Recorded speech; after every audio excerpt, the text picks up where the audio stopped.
Wednesday night at Progressive Field, you had to be here to believe it. 3 straight strikeouts, but a wild pitch saved the day and sparked a rally. 5 consecutive 2-out hits, 6 runs in all, as the Guardians flipped the script on Detroit. And a come-from-behind 8-4 win as Emmanuel Clase nailed it down in the ninth. Now, they welcome in the Chicago White Sox for another big Central Division series. This one, a bit of a showdown. Let's take a look. Twins are 1 game back. The White Sox, who were absolutely throttled yesterday, 21-5, they're 2.5 back. But we got a lot of baseball left, a lot of baseball in the division.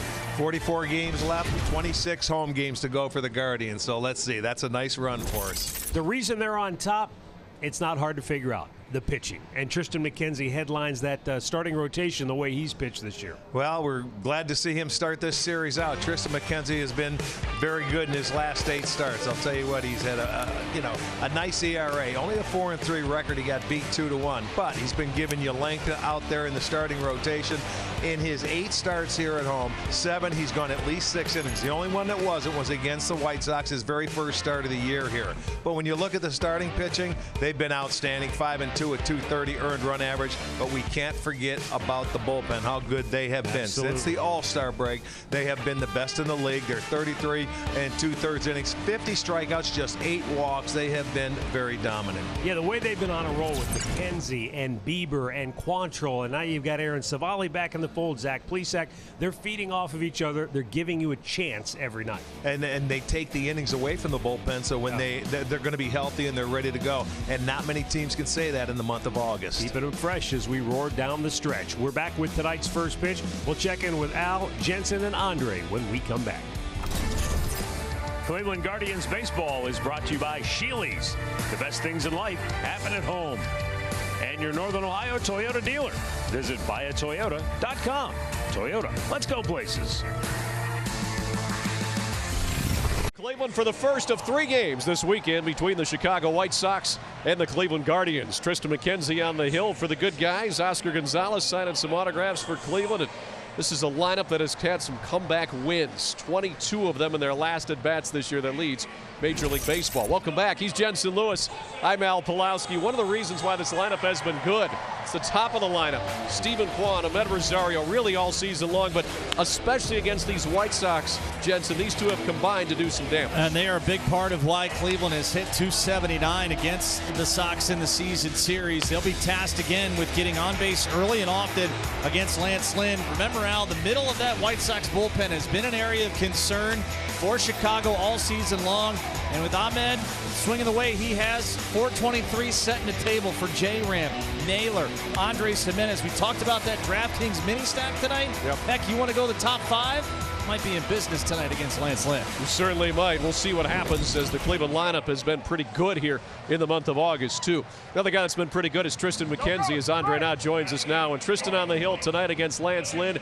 You got to feel pretty good about that if you're a Guardians fan, Andre. You do have to feel good about that. But the one thing about Triston McKenzie that he's been able to change from maybe previous years is mentally dealing with whatever happens. He made his debut in 2020 when there were cutouts here. He admitted last year it was a little bit more difficult dealing with the crowds, the energy, and what was expected. But he says him, like this team, is prepared for what they have to deal with tonight and the rest of the season. I think it's something that we've proved from the beginning of the year. I think we've all said it. I think Tito says it day in and day out. Like, if we go out there and we play our game and we play the game hard the right way, we're able to win ball games. And I don't think that matters if it's a tight game or if it's a 7-0 game. I think if we're out there playing the game hard and playing the game right, those high leverage situations become just like a normal everyday baseball game. Normal everyday baseball game. Yes, Triston, think that way, play that way. But when I look around, Rick and Matt, there are a lot of bodies here. Yeah. There's a lot of excitement here. This is a big game for this team, using the crowd as the fuel. As Hedgie told us when we left Toronto, we want the noise. The noise is here. Now they've got to follow up with it. Well, that's what makes it fun. You get the more people in the stands, the better it gets. And, man, you can focus it out and concentrate. And, hey, we've been looking forward to this series for a while, so I can't wait for it to start. Guardians come in with a 1-game lead over Minnesota in the American League Central Division standings. The White Sox are 3 back in the loss column at 61 and 58. On the year, Cleveland has gone 8-5 against the White Sox, and they've won 5 out of 7 against them right here in Cleveland. Yeah, they played well, and you know, like we said in the open, 44 games left, 26 of those 44 are at home. So you got to take advantage of home cooking. And the White Sox play better on the road than they do in their home ballpark. So they're going to be ready to go tonight. I mean, they're looking forward to this city because they're the ones that's trailing. So they got to get after it. Yeah, the White Sox are 1 game under 500. That came after a recent 5-game win streak. They got a little more respectable at home, 30-31. On the road, a little better, 31-27. Cleveland at home this year, they've gone 31-24 on the year. Triston McKenzie takes the field, trying to lock down this Chicago White Sox lineup. Yes, and Triston McKenzie will be the Guardian starting pitcher tonight, brought to you by your Northeast Ohio Ford dealer. He'll be making his 22nd start, a record of 8-9, an ERA of 3.14. Season against Chicago in 2 games. He doesn't have a win or loss, but he's got a nice ERA. As I mentioned before, he's pitched 6 innings in 7 starts here. This will be his 9th start, but the very first start of the year was against the White Sox. He didn't go 6 here, but I'm expecting him to because he's been pitching very well lately. The starting lineup for Tony La Russa's ball club brought to you by Progressive. A.J. Pollock in the leadoff spot. Tim Anderson is on the injured list. Andrew Vaughn batting second. Eloy Jimenez is third. Jose Abreu leads the league in hits. He'll bat cleanup. Then Yohan Moncada, Yasmani Grandal. Elvis Andrus just signed today, and that's basically to help out at shortstop with Tim Anderson on the injured list. Josh Harrison and Sebi Zavala batting ninth. And Jarrelli House defense for the Guardians looks like this. Kwan is in left, Straw is in center, Gonzalez over in right. It'll be Ramirez at third, Rosario at short, Jimenez is at second, Naylor back at first, and Hedges will be doing the catching. Crew chief Chad Fairchild will call the balls and strikes. David Rackley is at first base. Scott Berry down at second. Jeremy Riggs is your third base umpire. And with that, we're ready to go. 79 degrees, partly cloudy skies as we approach tonight's first pitch. Absolutely ideal conditions. Just a very light breeze still blowing in from center field. A.J. Pollock digs in. Since moving into that leadoff spot with the injury to Anderson, he's batted an even 300. It's over the last 10 games.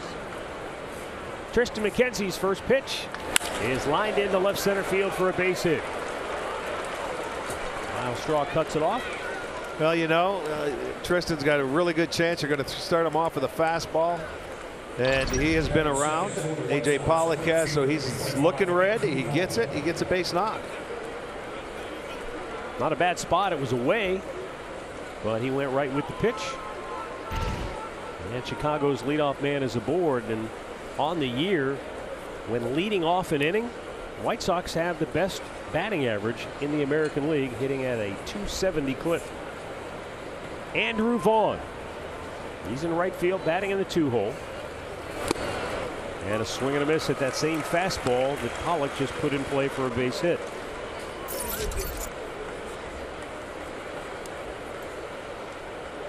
On the year, Vaughn has gone 6 for 30 against Cleveland pitching.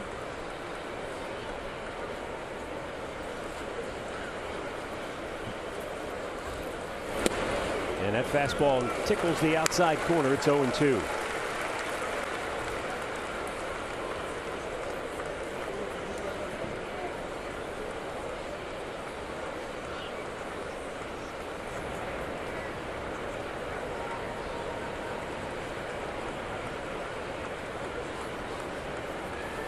Swing and a miss.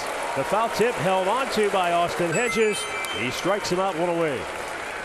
Didn't mess around. Went with the heater. 3 pitches. Elevated. I like that pitch. He did just tip it, but right into the glove of Hedges. Just stayed right with the fastball. Gets the first strikeout, first out of the first inning.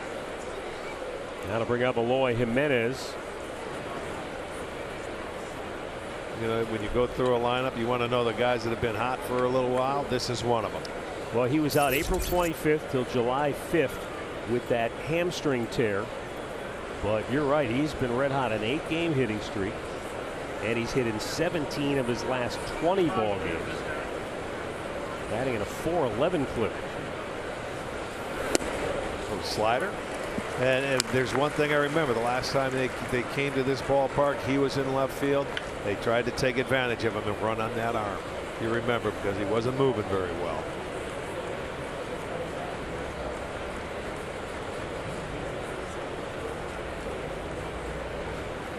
The 0-1 is smacked to left field. That'll go all the way to the wall. Pollock on his way to third. Kwan will get it in toward third base. A double for Jimenez, and the White Sox have the table set with one out. Well, and he continues to stay hot. He gets his 6th double. And there's another slider, but you don't want it there. He left it inside. He's going to turn on it. He didn't really barrel it up all that hard. I mean, he hit it good, but this guy, when he gets rolling, he can really put a sting to it.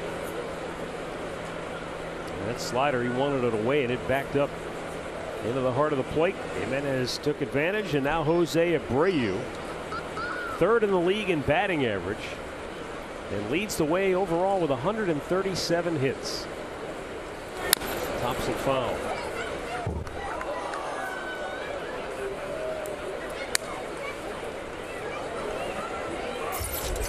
Just 56 runs batted in for Abreu. Yeah, you know, I found that I was looking at it today. For him, that's not good. I mean, he's normally 100. I looked at Vaughn, a young hitter. He's got 58. You know, so he's got more than Abreu does, and that surprised me. What is surprising, as McKenzie gets ready with this 0-1 pitch, little topper up the third baseline. That'll get a run home, and Ramirez will have no play. Jose Abreu with an infield RBI single to make it 1-0 Chicago, and Jimenez moves to third on the play. Yeah, nothing you could do with it. Ramirez had to just hold it. It's just like a swinging bunt. You can see how far back he's playing. 2, 3, 4 hopper. Not going to do anything. They will get the first run. They will play from in front. It's the 3rd hit of the inning. You know, what is surprising to me is when you look at these two teams and the way they were constructed to compete this year. It's interesting in that the White Sox are 18th in the majors in runs scored. Cleveland is 16th. They've actually averaged more runs per game than Chicago.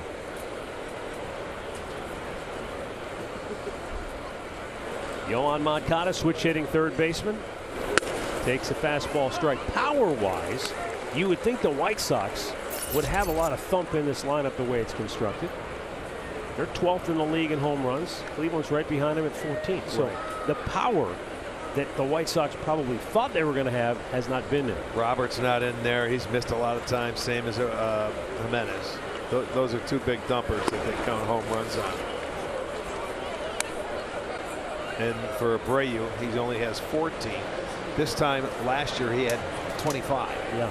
He had 92 RBIs at this time last year. He just got his 57th.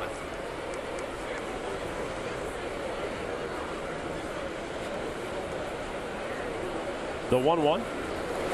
Perhaps one explanation is that with those pieces missing in the lineup, teams have been able to work around Abreu or not give him anything really good to hit.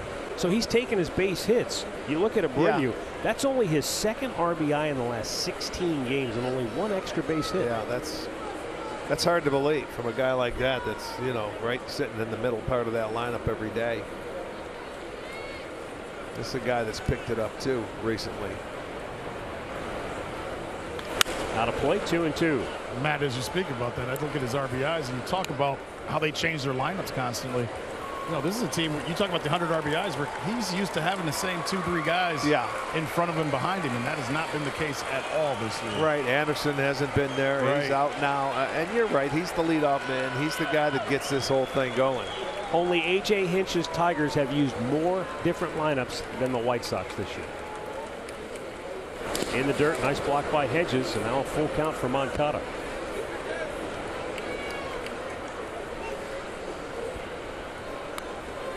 Yasmani Grandal waiting on deck. This is one of the reasons why you say jump a good pitcher early. Tristan hasn't done anything wrong, but he hasn't gotten to a rhythm yet. He's got guys all over the place.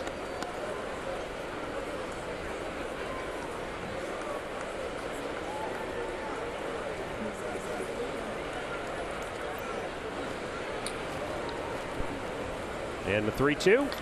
Line, base hit. That'll score Jimenez. Abreu will go to third, and the White Sox are up 2-0. And already 4 hits in the first inning. Batting sixth, designated hitter number 24, Yasmani. There it is. It's a fastball away, 92, and stays right on it. Didn't try to do too much with it. Hit a vicious line drive past Rosario at short.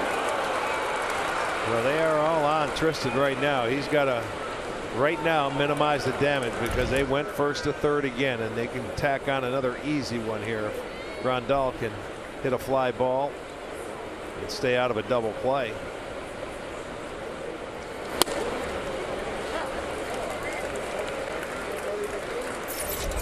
Grandal has banged into 7 double plays on the year.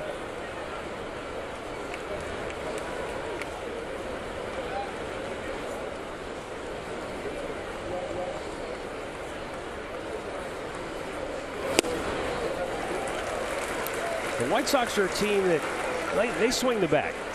They have the lowest walk rate in all of Major League Baseball, but they don't strike out all that much. Cleveland has the best strikeout rate at just 18%. White Sox just a little behind him at 20.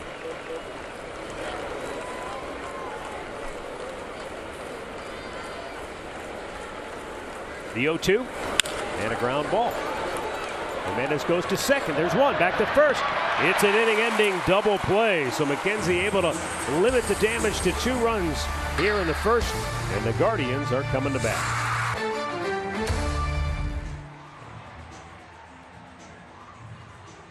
He started the year on the IL, and he has made 12 starts.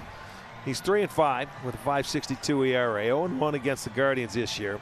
They beat him the first time here badly. They scored 8 runs. The last time he pitched against them, he didn't give up a run in 6 innings. He's getting it back together. His control's coming a little bit better. We'll see how he handles it tonight. Terry Francona starting lineup presented by Progressive. Stephen Kwan in the leadoff spot, followed by Ahmed Rosario, then Jose Ramirez. Josh Naylor will bat cleanup. Andres Jimenez is 5th. Oscar Gonzalez in the 6th hole. Then Nolan Jones, Austin Hedges, and Miles Straw batting 9th.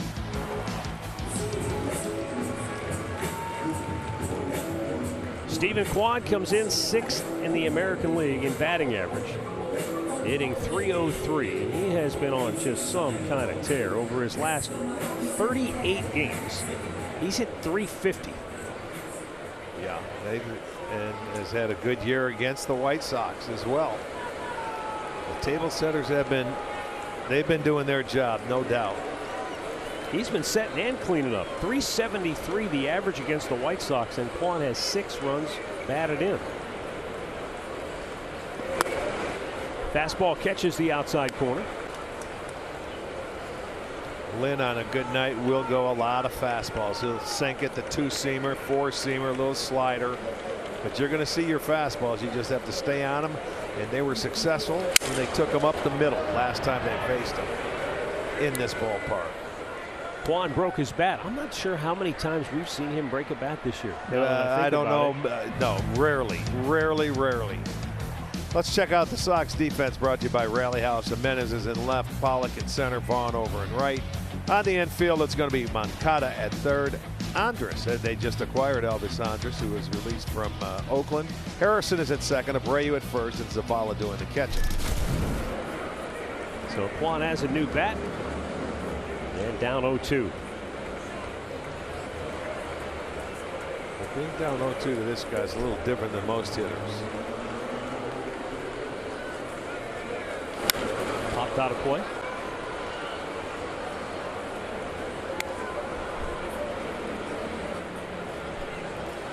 Being down 2 strikes, this guy is different. Look how deep the left fielder's playing, or where Moncada's playing the third. Arch. Yeah, you know, they don't move him very much. They keep no, him but deep. Jimenez can't run. You got to keep him back there. And that's why they took advantage of him last time. And they're going to do it again this time. Bingo. I guarantee there's talk. It's part of the green game light. plan. You Yes. keep moving. And same in center. AJ Pollock's a good player, but not what they usually. Well, are. and Vaughn's, he's played some outfield. He's an infielder. Yes, exactly. First baseman. I think he was out in front of that a little bit. Just a bit. Hey, Matty, you bring up the broken bat thing. I'm pretty sure in the double that Kwani Tuesday night, he broke his bat on that. So that's 2 consecutive at bats. He's broken bats, and he really hasn't all year long. Oh, he broke a bat on the double? Pretty sure on the double that bat Well, broke. it went down well because it was a double. In Arch's world, that's okay. That's A-okay. The 1-2. Bounced way out in front of the plate.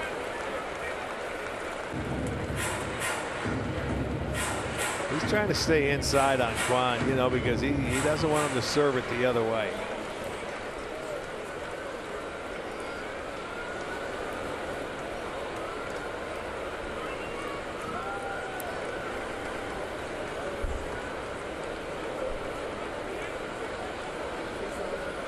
Seventh pitch of the at-bat. And he struck him out with a high fastball, 1 away.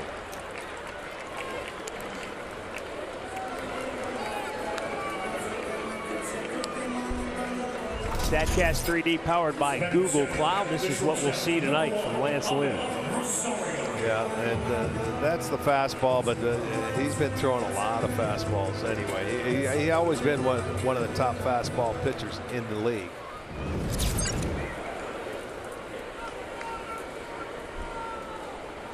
He's getting up there now. What's 35 years old? Yeah, he didn't start until June 13th after he had surgery on his knee.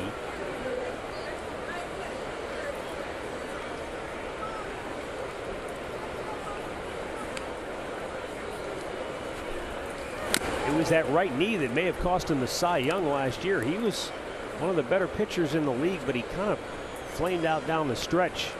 And a lot of that had to do with inflammation in his right knee. That's the push-off leg, the one you drive home with. The 0-2. Ed Rosario looks at the ball outside. Ahmed third in the league in hits with 130. And he's hit .423 against the White Sox this year.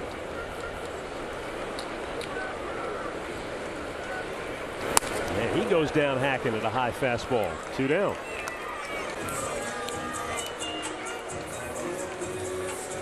Storylines tonight are courtesy of Wayside Furniture. Charles Dickens once wrote about great expectations.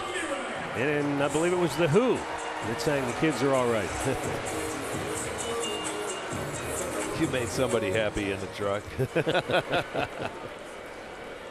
Well, hey, the White Sox came in with huge expectations. We'll talk about that as the night goes on. And, you know, this Cleveland Ball Club has surprised just about everybody in baseball, maybe except themselves. And, you know, I go back to spring training, and sometimes, Rick, you know, in spring training, everybody says the right thing. But right. These guys truly, when you listen to them, they truly believe that they had talent, that they could compete, and that they would be a factor in the race.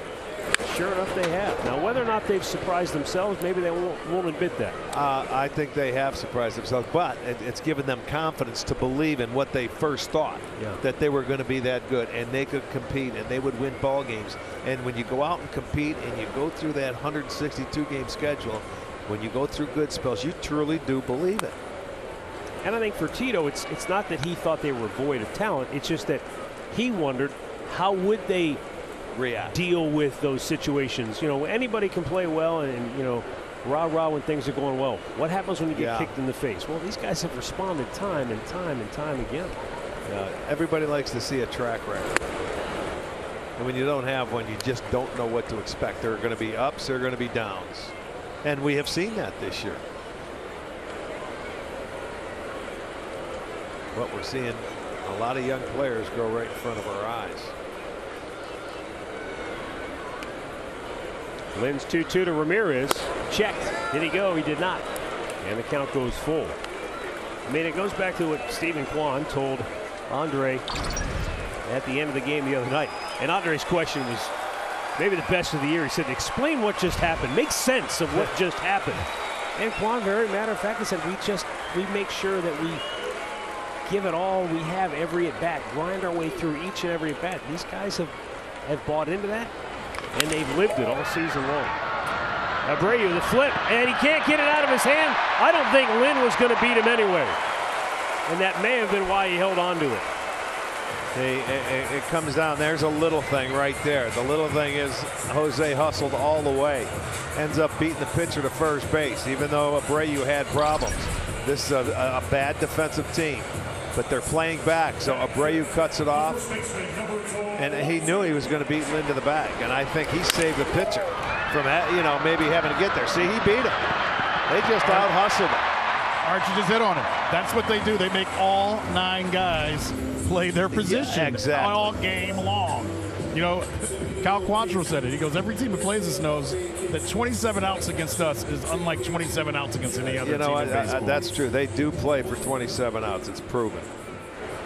As the old saying goes, pressure bursts pipes, and they keep the heat on the defense every time they put a ball in play. That's not a saying. That's true. There's a ball driven down the right field line. Foul! And not by much, but it did get on the wrong side of the chalk before it hopped up into the seats. Yeah, and they got to be careful with this guy. Naylor, 16 RBIs against him on the year. Watch him pull the hands in on a little cutter inside. Man, look at that.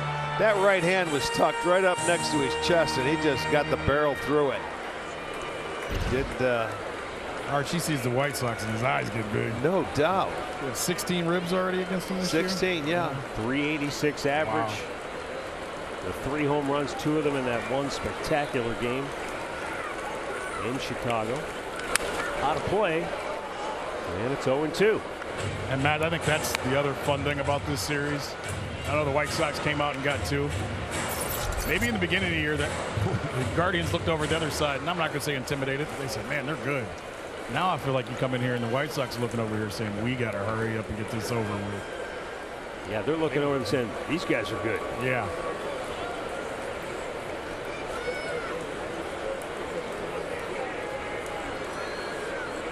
O2 pitch gets away, and Ramirez will go to second. I think Zavala got crossed up, and he almost ended up throwing that ball away.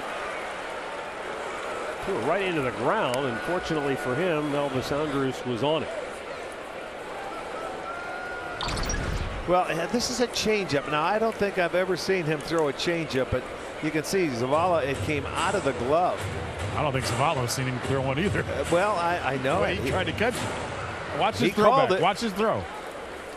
Well, he spiked it because he realized he wasn't going to get it. That's intentional grounding. Yeah, that's a flag. That's a loss of down right there. Hey, high school football there starts was no tonight. one rushing him. Matty's ready. The quarterback is nose. I want to know, wild pitch or pass ball? Pass ball. Yeah, that's all right. Hey, you never know around here. The 1-2, and it's fouled back out of play.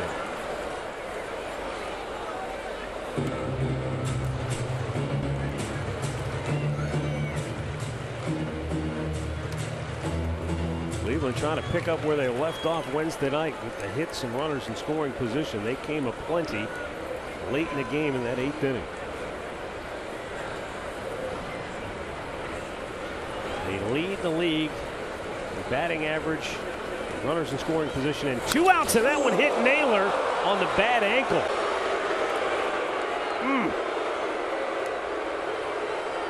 That may take a minute or two. Let's see. Well, it depends where it got him and if it got him on that sore spot, but that was a cut fastball that he missed by a mile.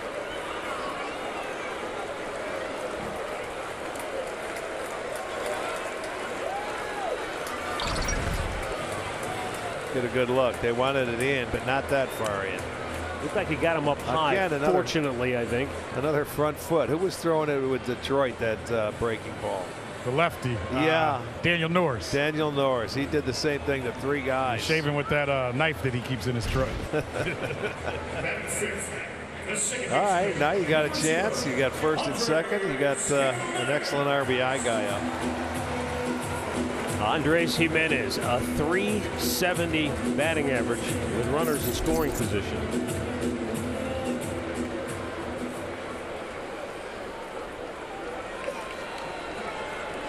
And as you see there, overall second, only to Luis Arraez, Minnesota, in batting average. A little late on that high fastball. That's where you got to be careful on the high fastball. That one was a good pitch. That's top of the zone. You don't want to go any higher than that. And, you know, because that's where Lynn makes a living up there.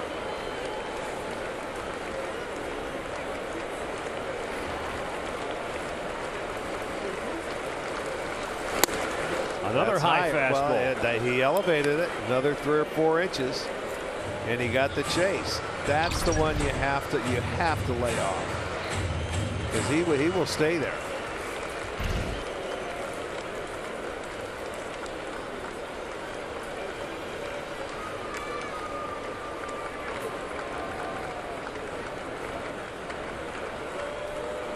Zavala has the PitchCom device in his glove. And then he'll tuck it in his back pocket or Velcro it to his shin pad. I told you Lynn was getting a feel. He's got 12 starts, and that control's coming back. He's at 4.02 counts already.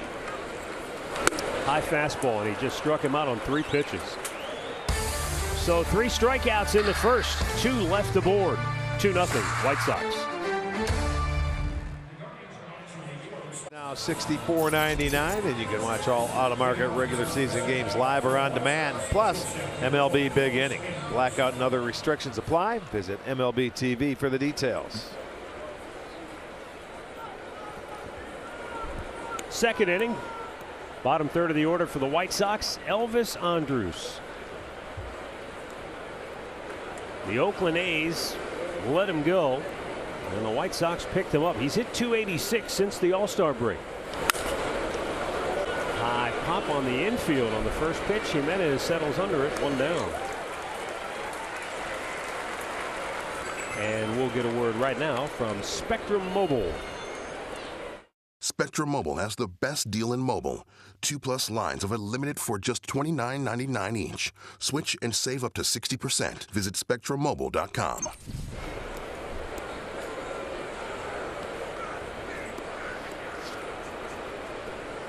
Josh Harrison to the plate.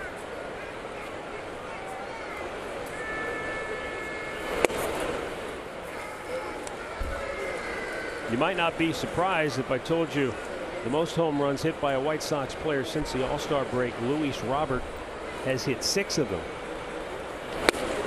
Andrew Vaughn has also hit 6.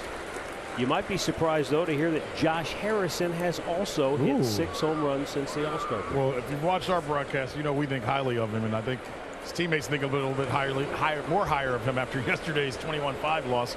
Yeah. You know why? He pitched. He closed. Broke his back. I beg your pardon. That wasn't since the All-Star break, since June 20th. But still, all those 3 players are the team leader in home runs. I mean, he's been huge for him defensively. Played all over the place. We've talked about his bat, but he did pitch 1 inning yesterday. 6 hits, 4 earned. He did get a strikeout though. Incredible, isn't it? And he was just lobbing it. Yeah, he was. He did it the right way. Well, if you remember, he started 60. This is his 67th start at second base. He started a dozen games at third base. That 1 game in left field, though, remember, he almost got hurt. That's right. Well, yeah, he played third. Was that at third base? Yeah, it was at third. He made the play. Yeah. He avoided the collision with the outfielder. That was when Moncada didn't start went down the season, and kind of banged his shoulder up. Well, here comes the good slider from Tristan right there. Let's see how much that ball moved. Yeah. First inning, it sort of was spinning up there, and he hung a couple. 2 down for Seby Zavala, the White Sox catcher.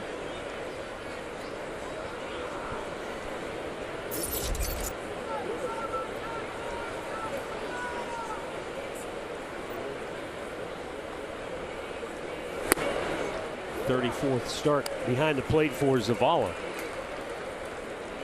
And his bat, the way he has swung it in his last 33 games, hitting at a .290 clip, has given Tony La Russa more opportunities to play him and DH Grandal. Matt, he's kind of forced his way in because the pitcher's like throwing to him. Yeah. You know what I mean?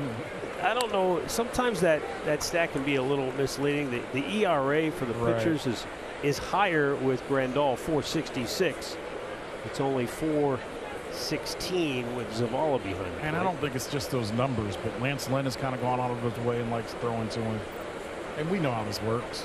For whatever reason, certain guys like throwing to certain guys. Well, once it gets in your head, right? Yeah. Right now, Tristan McKenzie trying to set him down 1-2-3 here in the second.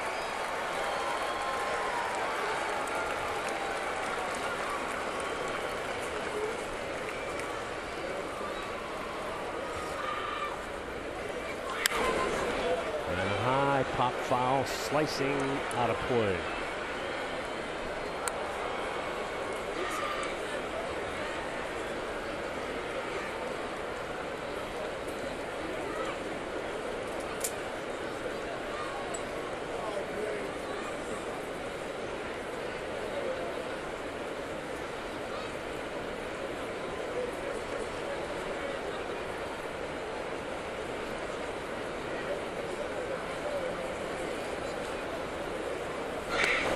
Low and away. 2 balls, 2 strikes.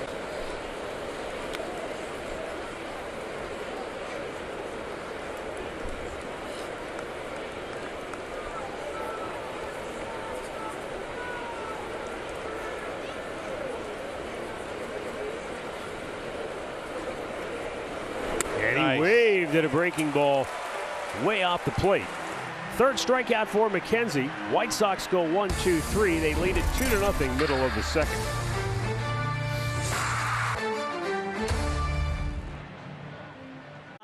Traveling secretary of this baseball organization, Mike Segui, being honored tonight, inducted into the Extinguished Member Hall of Fame. For a guy who spent his whole career staying out of the shadows, he's not comfortable in the spotlight. No, he's not. We started the same year in 1975. And it was his dad was a general manager. Congratulations, Mike. Enjoy retirement. We will miss you. Oscar Gonzalez leads off the second inning, fouls one straight back. A lot of people crammed into that suite tonight to say goodbye to Mike Segui. Andre, I was hoping you would text him when he was going to be on the scoreboard. No, I'm not telling him. He's going to text me shortly, though, and say some words I can't say on the air. I know that. Well, Rick, we're going to miss him, but you and I, the three of us will still hear from him, I'm sure. Oh, yes, all the time. All night long. You never know when, but it'll pop up. Oh, on the I phone. can tell you when. It'll be when it's not. You don't want to hear. Well, you from don't him. want it. Exactly. Make a mistake, Sex is on it. The 0-2. Oscar Gonzalez, that high fastball You has gotta been a lay problem. off, fellas. You have to lay off of that. 4 out of the first 6 have all struck out tonight. Yeah, he's seen it all in his career, hasn't he? Oh, yeah. The ups, the downs. I mean, yeah, we go back to we were traveling commercially and things like that, right airline flights. Went through it all. And, you know, Bobby D now will be the longest tenured guy in the organization now that Mike steps down. And Bobby was here, as he is almost every night. He's booked more hotel rooms and travel accommodations. Think about every time a player gets sent down and another player gets called up or a trade, he's on the phone, and that's the job. You got to get him from point A to point B. It's not always easy sometimes either. And his successor, JJ, is going to step into it. He's young, and we'll see him with gray hair like Segui soon. Can't wait. Nolan Jones flies to left, 2 down.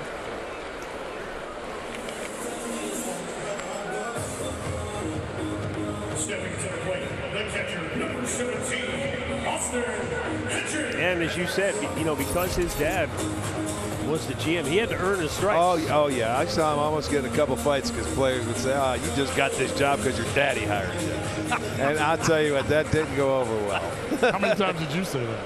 I never. Well, I lived with him. I know you did. We got him talking without even asking. You know what? You know, you could understand that if he had a temper. Mild-mannered, always on getaway days. One of the most. When I first started working with you guys, we were on our first trip, and I go up to him and I go, "Hey, Mr. Segui."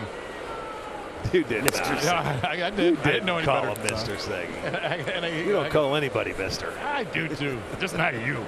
Even though you're old and I should. But I said, I go, "Hey man, they told me you're late. You'll leave me." He goes, "That ain't no lie. Don't ever be late. I will leave you." And walked away. And I said, "Hey, who is this guy?"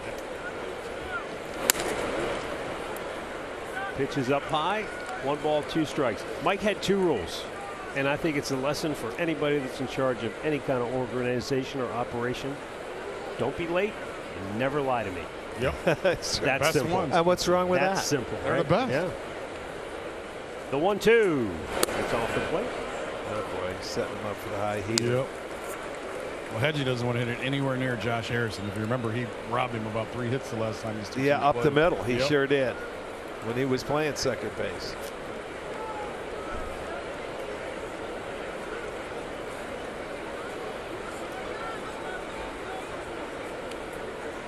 Two. And that's just off the plate. Full count.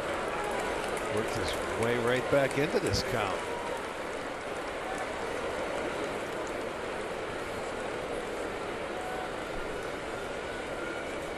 Last 21 games, Austin Hedges has 13 hits. He's walked 9 times. He's been hit 3 times. That's the thing. The walks. Get on base. That can help too. You don't have to get hits every time up. If you make a pitcher work, you take your walk and move it along. That certainly helps the offense. And I don't know why, but Rick, you know, they're down near the bottom in terms of walk rate, but it just seems like they draw enough walks, put it that way, I guess. Yeah, well, you have to. Yeah, I mean, if I'm a pitcher, I'm going to go to that lineup, look at the Guardians, and say, I'm not going to walk anybody, or try not to. I mean, sure. But you're saying, I'm not going to walk anybody. Don't give them, make them hit their way on. And they may, because they're going to drive you nuts. They're going to be tough to strike out, and they're going to put the ball in play. And it may not always be hard, and that'll upset a lot of pitchers. Well, this will be the 8th pitch of the at-bat coming up, and this is exactly what Stephen Kwan was talking about. Chris Valaika, the hitting coach, has preached it since day one. Be a tough out. Make sure you don't give an inch in those at-bats. The 3-2. Another foul ball. Because look, Rick, just by beating Lynn to the bag, Jose Ramirez forced him to throw 14 more pitches to get out of that first inning. Right. That could be another. That could take an inning off of his pitch total tonight. Exactly. Little things don't show up in the box score. Oh man, up and in. That one got away from him. And there's the first walk. Comes with 2 down. Well, this is what you were talking about. He will beat Lynn to the bag. That's exactly why Abreu didn't throw it. He didn't lose anything. Then he hits Naylor. He had to work. And then he ends up getting Jimenez. And he stayed 3 fastballs, didn't mess around, and got out of the inning, but he did make him work. And Hedgie right there, 2 outs. Down in the count 0-2. Ended up working a walk. Force him to have to make more pitches. Threw 9 pitches to him. And Miles Straw looks at ball 1. If they've learned anything first time through the order, you've got to make him bring that fastball down. And go to the same approach you had last time. Stay up the middle with him. Just make him get the fastball down. Off to the right, out of play.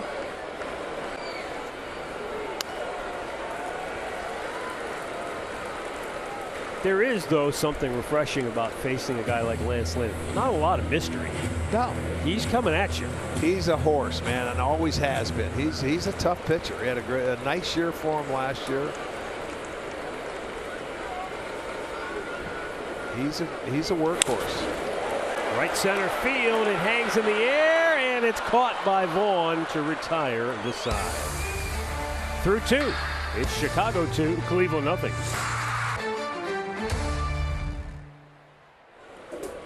GMC dealers tomorrow, special time 5:30 p.m. Game time at 6 as this weekend series against the White Sox continues. Alan Jensen will get you ready for tomorrow night's ball game. Right now, 3rd inning, 2-0 Chicago up. A.J. Pollock started the game with a single and scored in the 1st inning. And that fastball all the way to the backstop. Probably jumped on the first fastball of the ball game for a base hit. Tristan responded, though, with a 1-2-3 second inning, striking out a pair.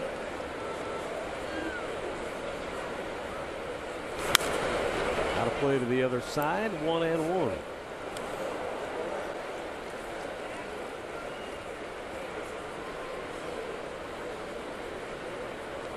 A.J. Pollock, make that 9 out of 33 against the Guardians this year with a couple of homers. 9 runs batted in.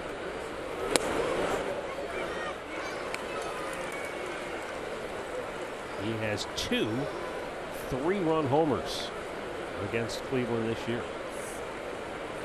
And when they count, that's one thing that both of these teams do very well. Yeah. When they don't hit a lot of home runs, but when they do, they usually have guys on base. Swing and a miss. Pollock strikes out. 3 straight strikeouts for Triston McKenzie. That is his 4th. Well, congratulations and thanks to everybody who has contributed so far to our give-a-thon. $270,000 plus has been raised so far, and yet you could still win. Yeah, this is on the bid. Yes, it is. You can get this. This closes the live auction. I mean the auction on Sunday night. So this is the heavy weight. Wilson. Yes, Wilson. That's with Tom Hanks. It says "Go Guardians." Tom Hanks. That's what he took out with him to throw out the ceremonial first pitch to start the year here at Cleveland. And there's 2 of them. This is the second one, right?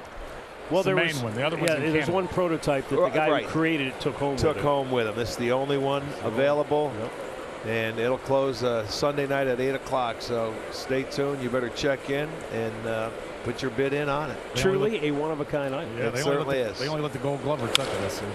Oh, what a play by Josh Naylor! Big man got up, hung in the air, and made the grab. 2 away. Elevator. Look at those hops, Dre. He got up. Good timing. Yeah, the timing was everything. There you go. Take that hit away. So, Matt, have you touched the ball or no? He won't let me. Only the Gold Glover. Huh? Well, I tried to roll it over to you. It rolled back to you. He rolled back. Oh, this is pretty sweet.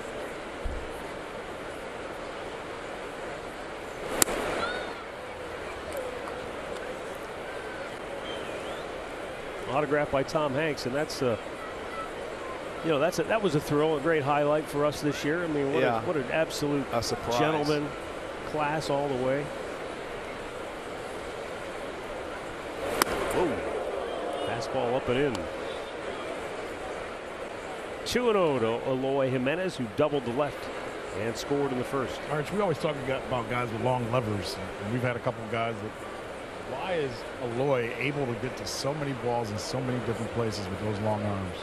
He's got long arms, but he can get out there and get after it. Got long arms, but he got quick hands, I guess. Yeah, he does, but he hit a hanging breaking ball the first time out. McKenzie didn't have that good slider. He just threw one right there. But you just got to mix it up. Curveball would be good. High fastball in the zone. I mean, and he's been playing catch up all year because he's been hurt. No doubt. He's had leg issues, and if you don't have your legs as a hitter, you're not going to get rolling. And it took him a while. He's just starting to get set up to where he's feeling good. And you got to watch out because this guy's a dangerous hitter. Yeah. Struck him out looking. Fastball. Shaved the outside corner. 5 punchies for Triston McKenzie.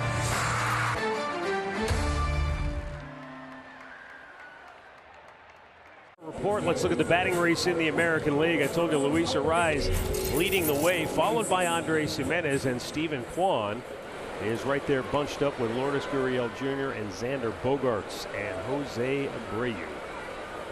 Very close. Yeah, keep it rolling, boys. Those 2 Guardians are climbing up the ladder in August.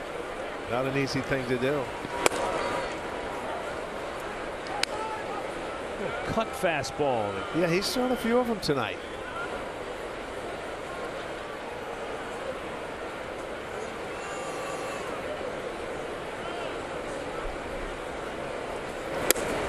Just in off the plate. 1 ball, 1 strike. Vaughn has reached base in 11 straight games.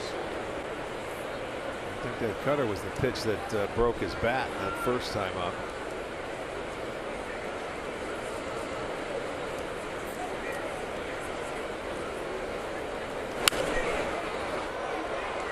Fastball fouled away. 1-2.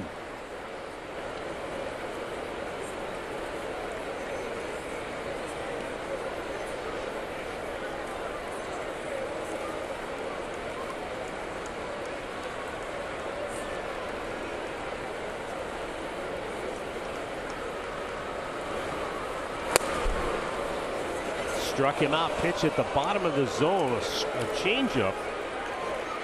And that's strikeout number 5 for Lance Lynn. Is that what that was? A changeup? Kia player profile. Ahmed Rosario has hit .366 against the White Sox in his career. Only one better. To go against the Sox, and he plays against them all the time, so he's had a heck of a year. It's better. Yeah, that's his career, but I mean, this year, you're right, he's been better this year, hitting .423. Right.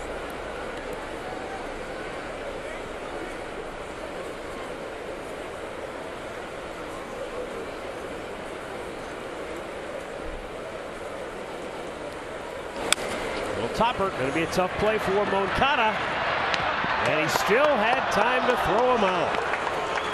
Yeah, Moncada did just a terrific job getting there and get rid of it quickly. And you watch, he tops it, and we know Rosario leads the league in infield hits with 26. Look how quickly he got rid of it. You get that guy at first base by having stuff, you made a nice play, especially when you don't hit it hard. Yeah, he just snapped that throw off quickly. Well, and I'll tell you what, Lance Lynn is pitching tonight. You were right with the changeup on Kwan. And the cutters, I've seen more cutters from him, and he's got a nice fastball upstairs. This guy knows how to pitch. Well, you were right in that he has slowly but surely started to get himself back on track since the All-Star break, including tonight. 39 strikeouts, only 3 walks. Right, he's not going to give any free passes. And you know, think about it. This is his 12th start of the year. Yeah, 12th start tonight.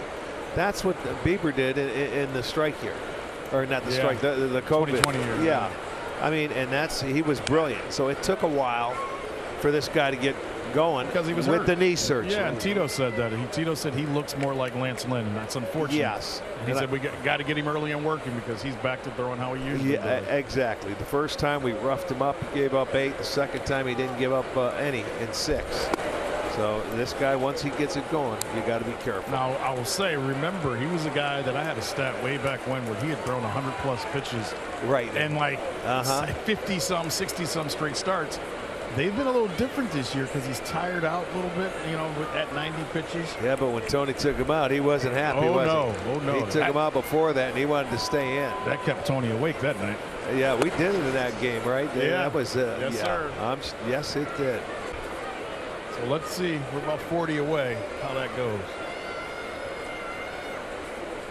See if Ramirez can extend the inning again. In a good count, 3-1 pitch. Right into the shift. And for the first time, Lance Lynn retires the side in order.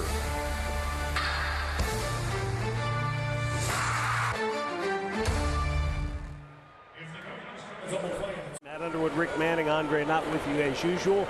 Right now, special guest joining us, El Presidente, Dennis Martinez. How are you? I'm doing fine. I'm happy to be back in Cleveland again. You're always happy. I've never seen you sad. Well, I try not to. No, you're always. This is the best place. I mean, this is the best place that I have been. So why have to be sad about it? All right, let's talk pitching. I got to ask you. So Tristan McKenzie came out tonight. He gave up 4 hits, first 5 batters, couple of runs. Then he settled in. He found his rhythm. Why is it, Dennis, that sometimes for a starting pitcher, those first few batters, that first inning can be tricky?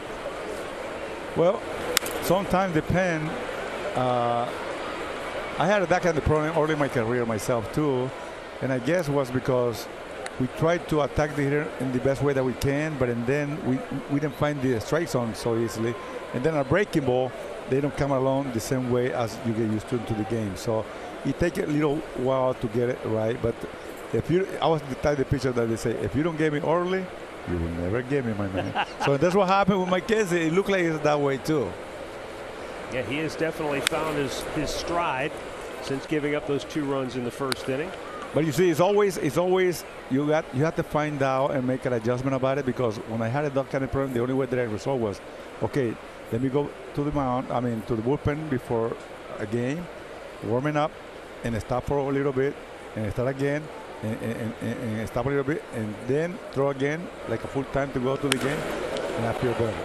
Jose Abreu with a base hit to center field, and he's 2 for 2 tonight.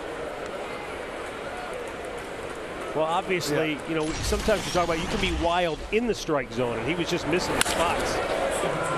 Well, there's a fastball away, and he hung a slider there. You know, he just didn't have a feel for his slider. And this is a guy that has a very good curveball right there. That used to be one of your best pitches, is your curveball. Right. Tell us about how you can maintain that curveball. Well, you see, the difference that I saw was the ball was up a little bit. Right. And already the game, you guys know, you as a hitter, that you were looking for something up where you can hit it real hard anywhere. So as soon as we lift it up, they're going to hit it right. So especially if we don't hit at the zone that we try to thread the ball, we're going to get in trouble. We make our pitches, this guy, they cannot hit it. So sometimes it go like that. But what happened during the time, sometimes they tell you that, hey, don't throw all your pitches in the first inning. Yeah, true. Hey, I say, wait a minute.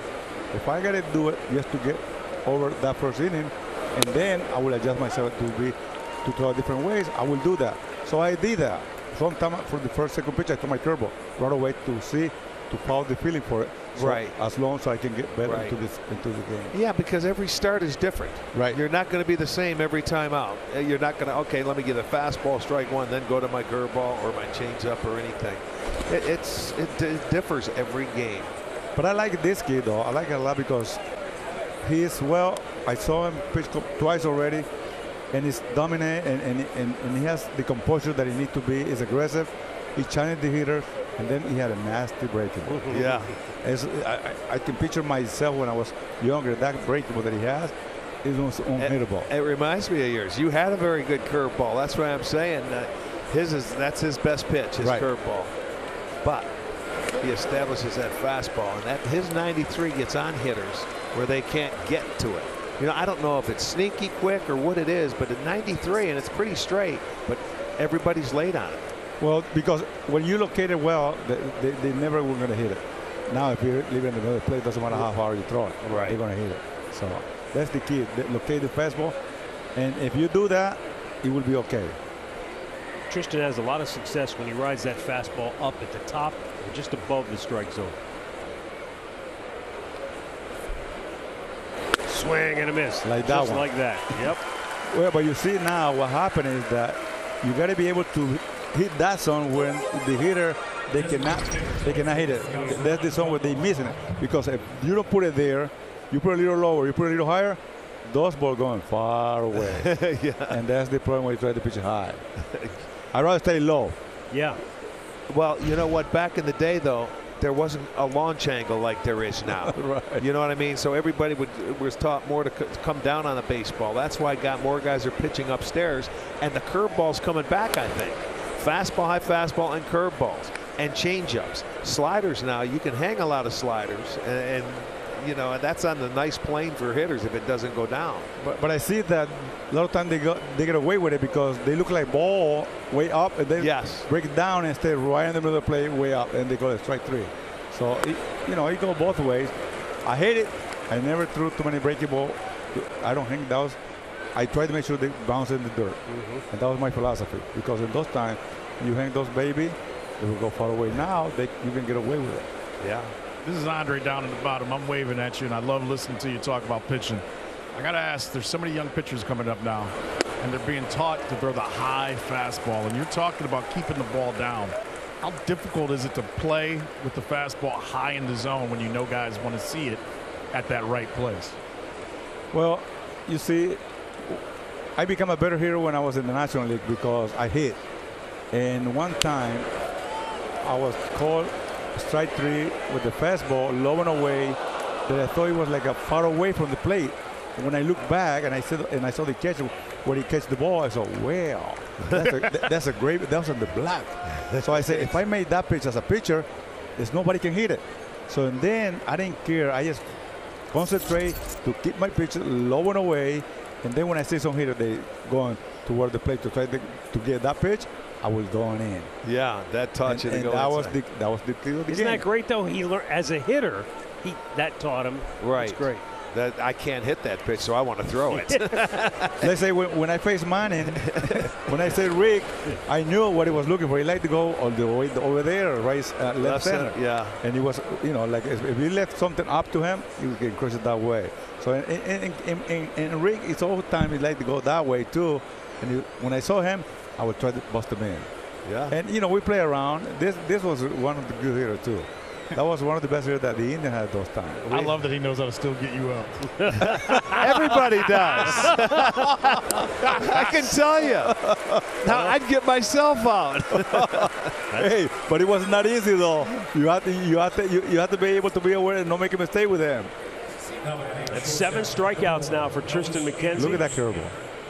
Yeah, he's been a treat to watch. I mean, this is actually only his second really full year coming out, and he was up and down last year, but he's really learned a lot, in the 5 months of this season.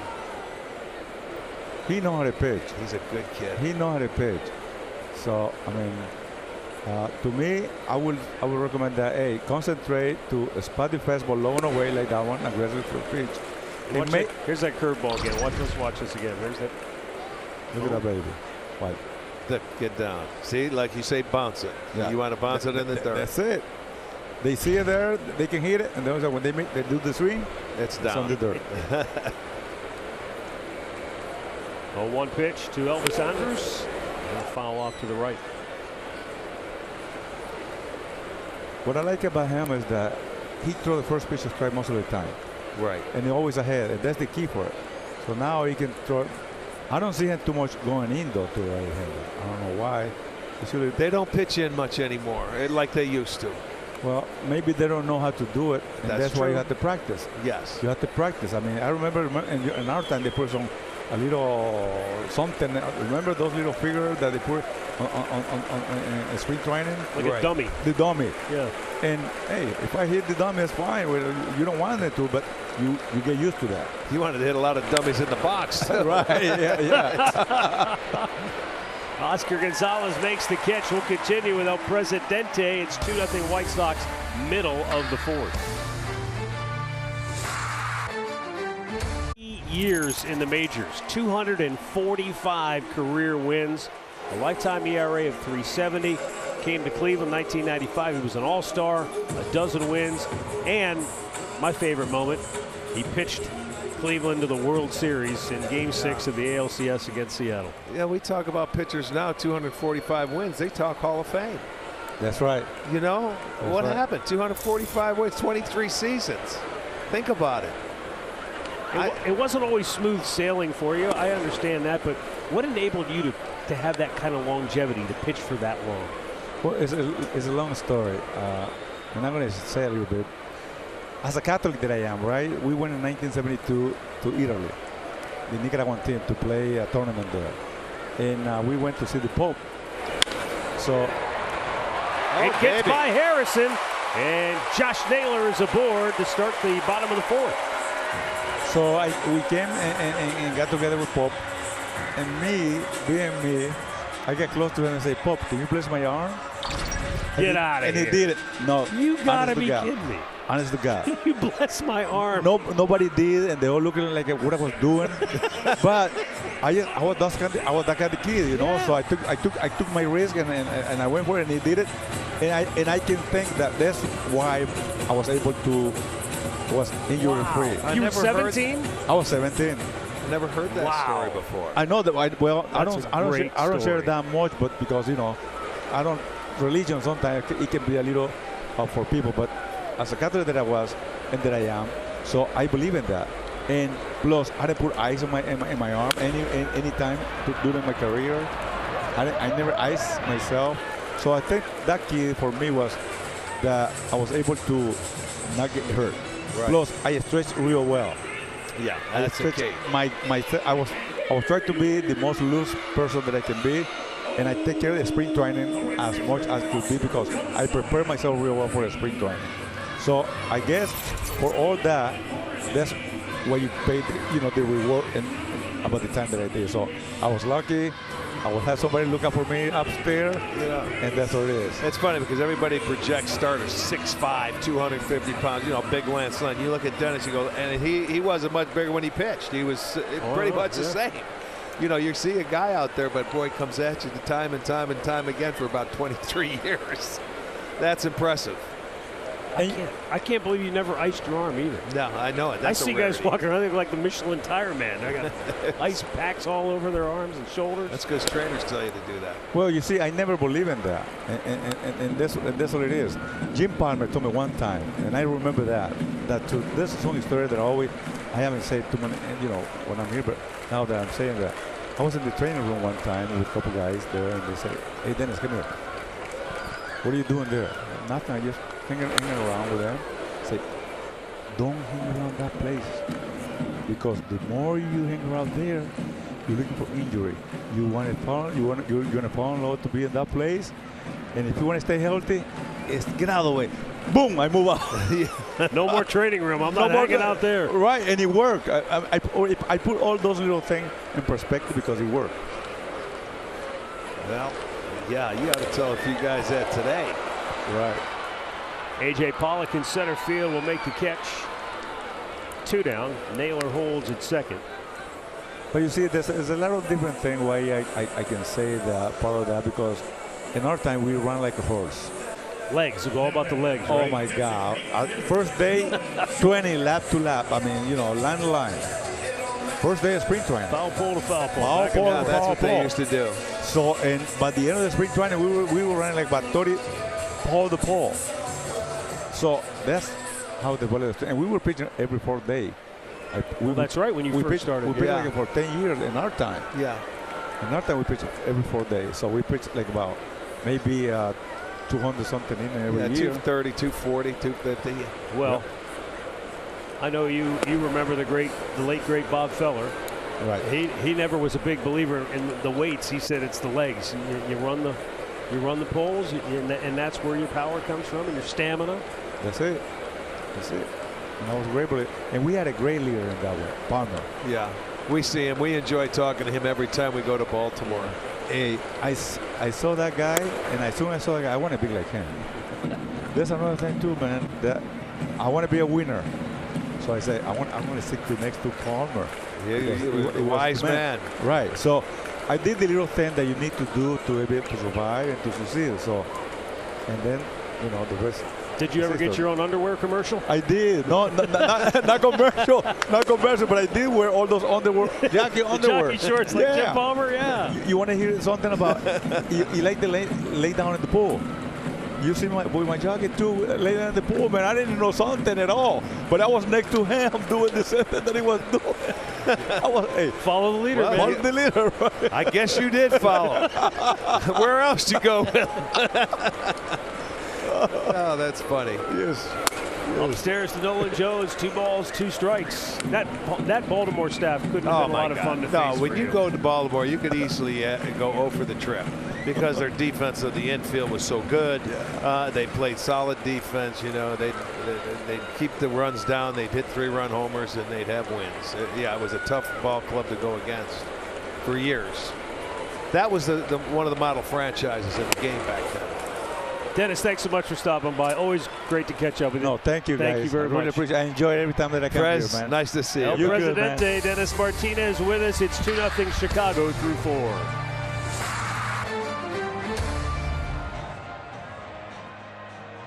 Cleveland Guardians baseball brought to you by your local Cadillac dealers and by Union Home Mortgage.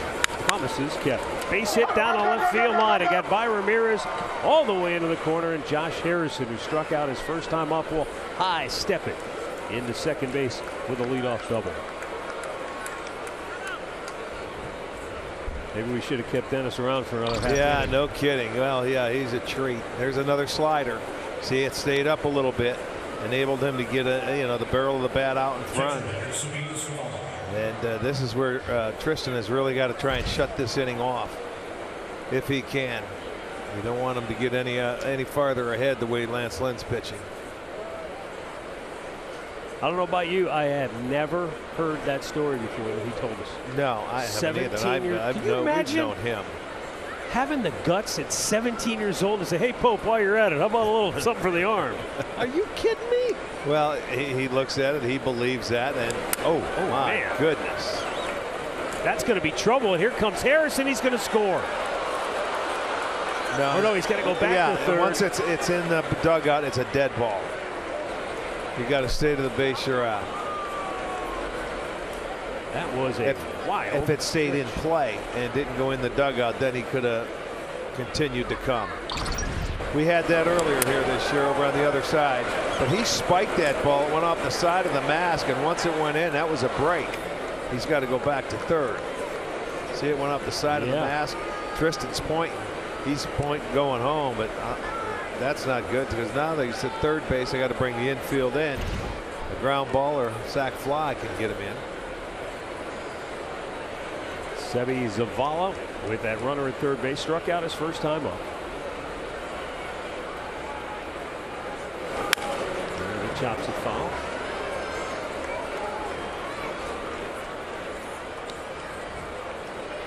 Yeah, didn't he have a perfect game in both leagues? I know he had one with the Dodgers. No, I'm thought he had one with Montreal. Ron Hassey. It was against the Dodgers, right? With Hassey, right? I think that Hassey caught too. He caught Barkers and Martinez. I wonder if Hedges is okay. He went sliding into the dugout, and I don't know if something happened when he did that, because he went sliding full tilt and landed on the floor of the dugout, and he's smart or something. I think Tito said, I think you need to come out of the game. I don't know if it was a knee, an ankle, but there wasn't anything to stop him. Well, there it is on that track, and it slides. He might have hit a stair going in there. Who knows?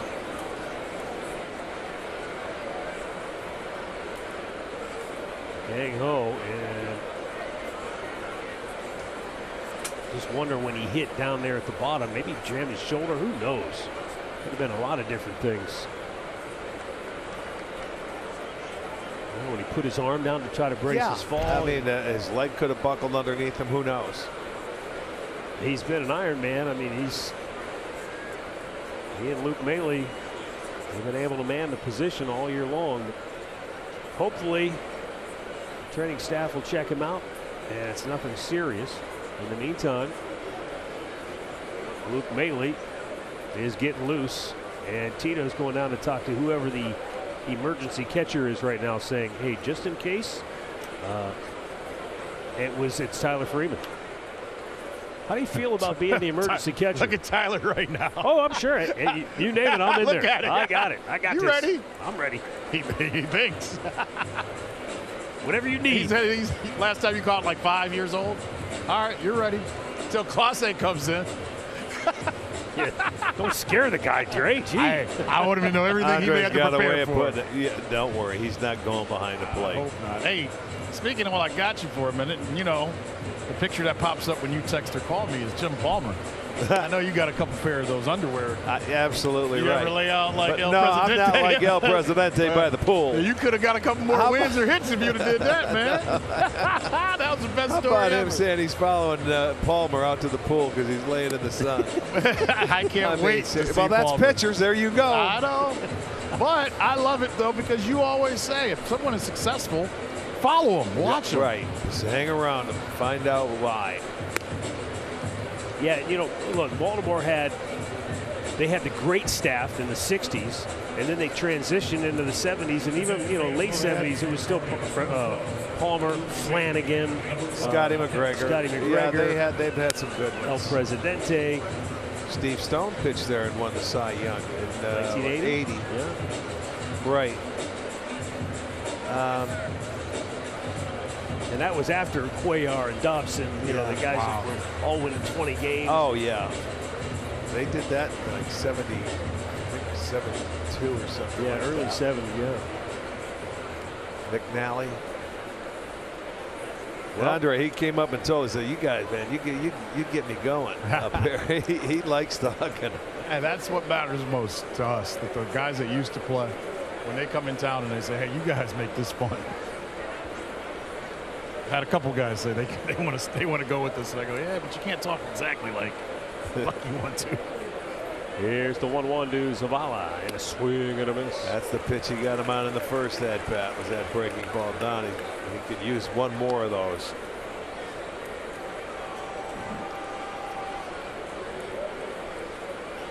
You flip it back to the top of the lineup.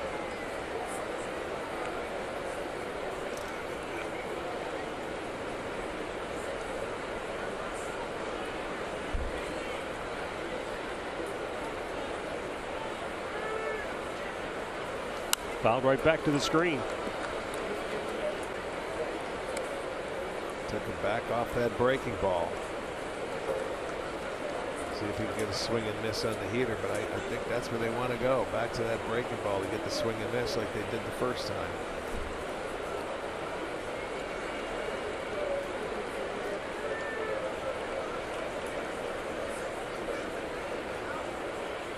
And the 1-2. Tap foul.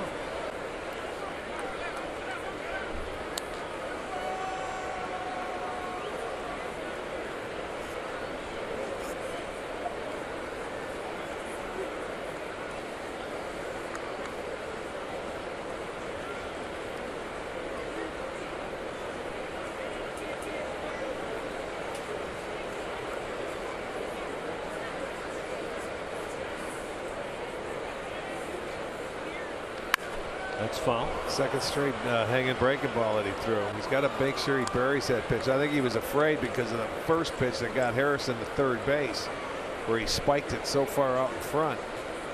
I think he's afraid to throw that pitch again.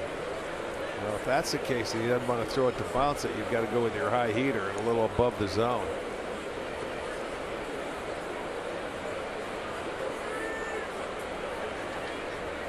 Swing and a miss. He got him to wave at it. There you go. And Maley throws down to record the out. Strikeout number 8 for Tristan McKenzie. Ohio Department of Safety slow-mo replay. Yeah, there, right there. There's the bouncer you wanted him to get. That looked like it caught Naily on the bare hand. He didn't get leather on it. His hand stopped it, but he kept it right in front of him to throw to first and get the out. There's out number 1. It'll be A.J. Pollock now with the infield in, but they have an out.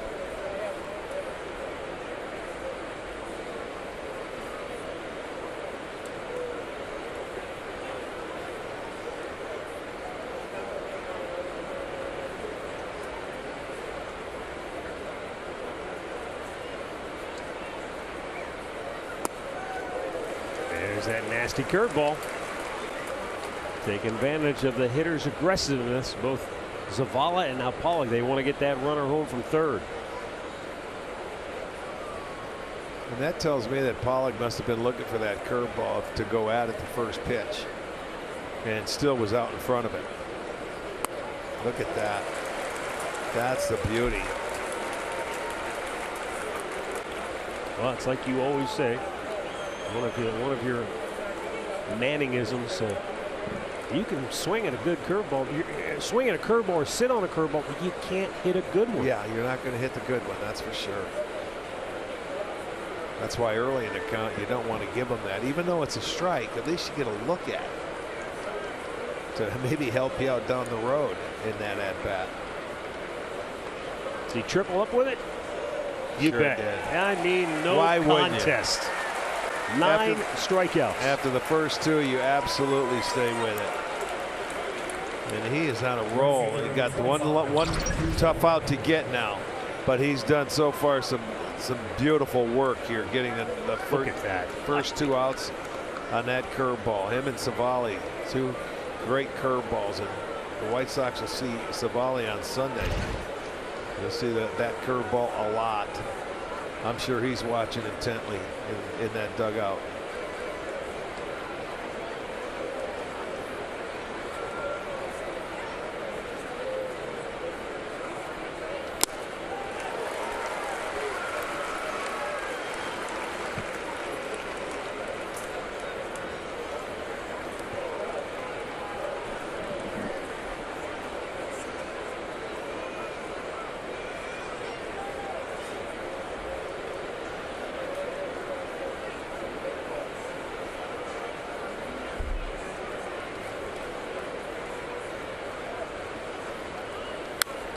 Fouled right back. It's 0-2. I don't know the origin, how it ever came about. I think one of my favorite terms in baseball is Uncle Charlie for the curveball. I don't know how that ever came about.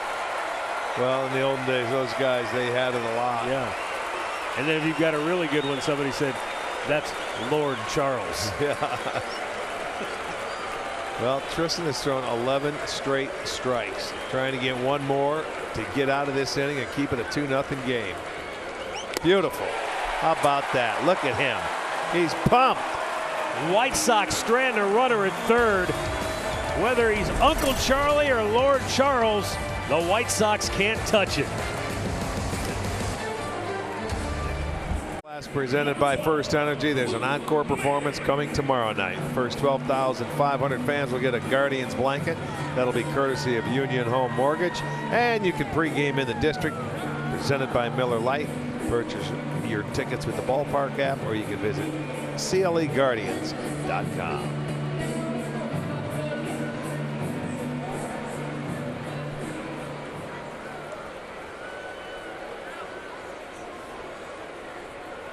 Luke Maile gets his first at bat after coming on for Austin Hedges, who had to leave the game after he went flying into the dugout in pursuit of a loose ball.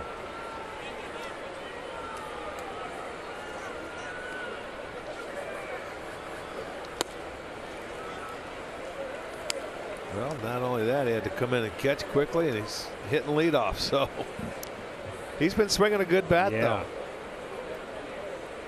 He's hitting .361 in his last 14 games. But he chases one there. He's down 1-2. Lance Lynn has been very dominant tonight.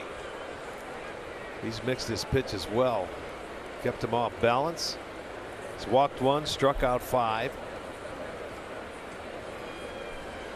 6. Take that back.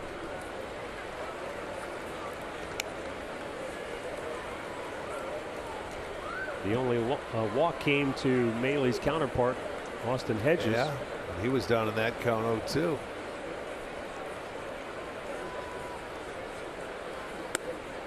And he's 3-2 to Maile.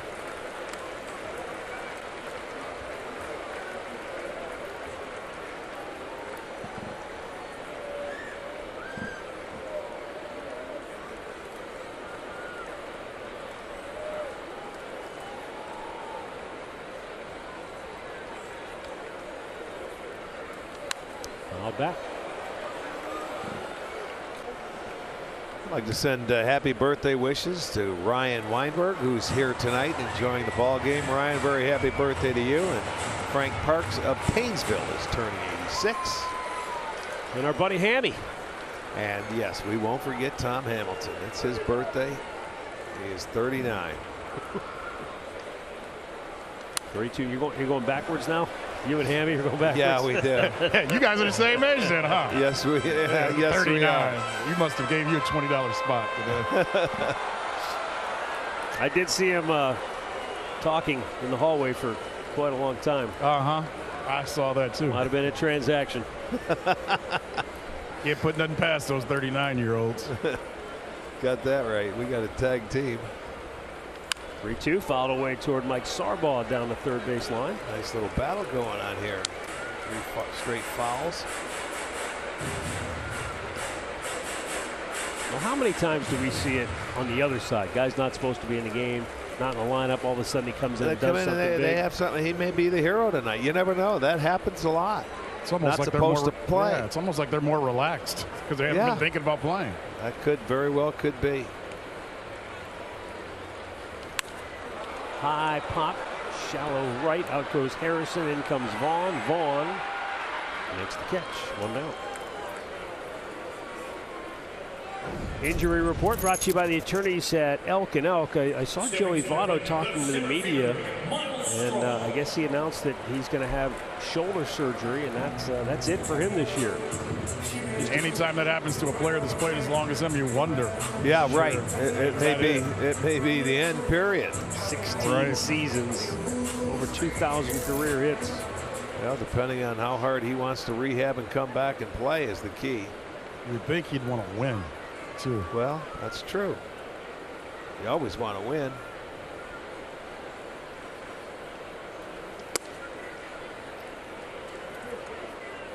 You know, you think about shoulder surgery for a pitcher. Usually that's a major deal, and it's not a slam dunk that you'll come back. For a guy that still needs a shoulder to hit, you wonder too. Brantley's going through the same thing. Yeah. You know, this is his third surgery that he's had on his shoulder. Is it really? Yeah, and it's the same shoulder. I remember he got hurt. Was it in Minnesota? Yeah, when he hurt his shoulder. Yes. And he's told me all he has said to me since. He said the surgery went really well, and he won't go any further in any conversation with me with what's next. Not ready yet. No, he's not. No. We joke a lot about, you know, how old he is and things like that, but I know he's got so much pride and it kills him that he's not going to be a part of their pennant run. Are you talking about when Brantley hurt his shoulder with Cleveland? Yes, originally. In Minnesota. I remember that too now that you mentioned. He went to left center Diving field. in the alley. Absolutely. Yeah. Diving for a ball. It was his shoulder. Left shoulder, yes indeed, man. I remember it. The 1-2. Rounded right at Andrus, the shortstop, and he'll throw out Miles Straw, 2 down. And we'll get a word from Cleveland Clinic. Cleveland Clinic. Get the care you need when and where you need it. Visit clevelandclinic.org/access. Stephen Kwan to the plate, 0 for 2, has struck out twice tonight. First time, he swung at a fastball that was up and away, and then in the third, maybe the best pitch of the night Lance Lynn has thrown with 2 strikes. He dropped a changeup right at the bottom of the zone. Yeah, and what are you expecting from this guy when you get to 2 strikes? High fastball. Yeah. And then he dropped the changeup on Kwan, who's a contact hitter. So he knows it who was. he's facing. Well, that was his best pitch. You're right, of the night. This is a tough guy to strike out, let alone do it 2 times in a row. Just 2 hits allowed by Lynn, an infield hit by Jose Ramirez, and the Josh Naylor hit that ate up Harrison, who's playing in shallow right field. He's feeling it. He's making it look awful easy. Through 5, it's 2-0 Chicago.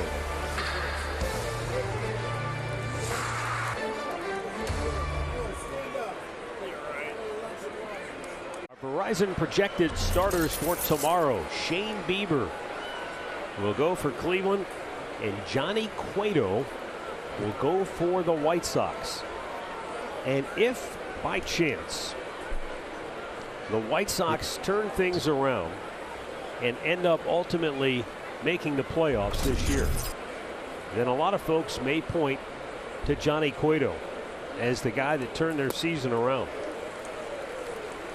Recently, they had a 19-game stretch against teams with losing records where they went just 11-8. And Johnny Cueto, who hasn't even been here that long for Chicago, he stood up and said, we need to show the fire that we have, if we have any. Yeah.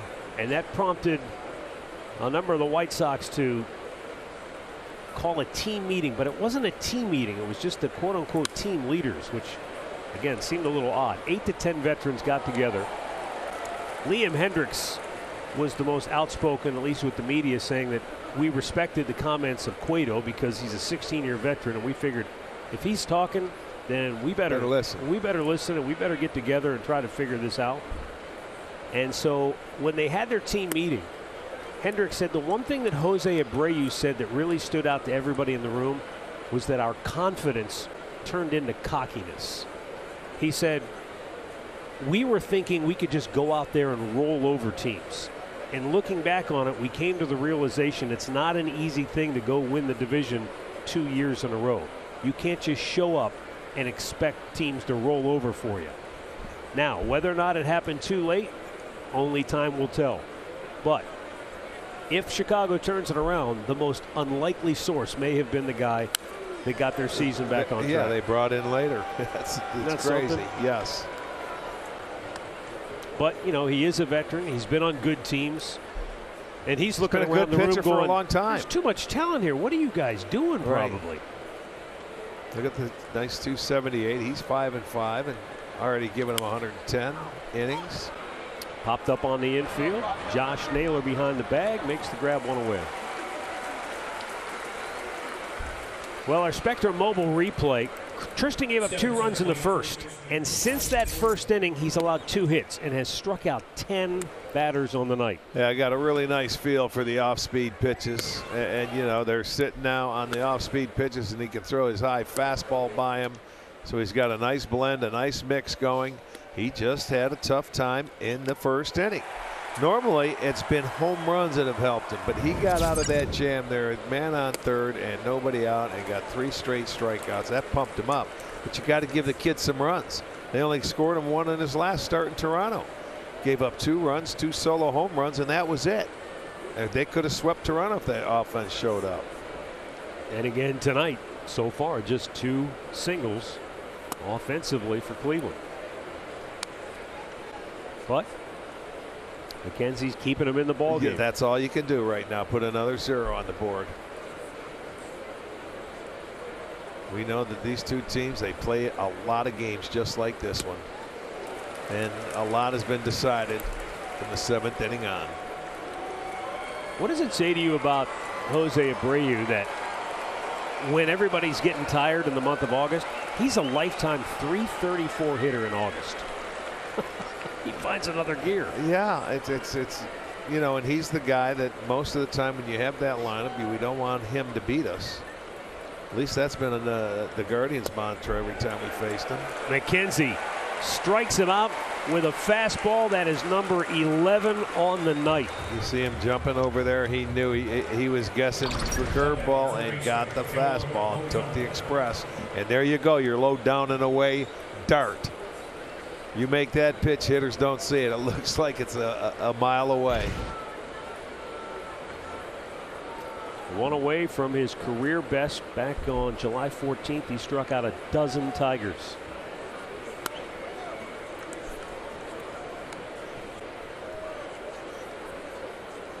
Yohan Moncada had a base hit that drove in the 2nd run for Chicago in that first inning. He struck out swinging his last time up.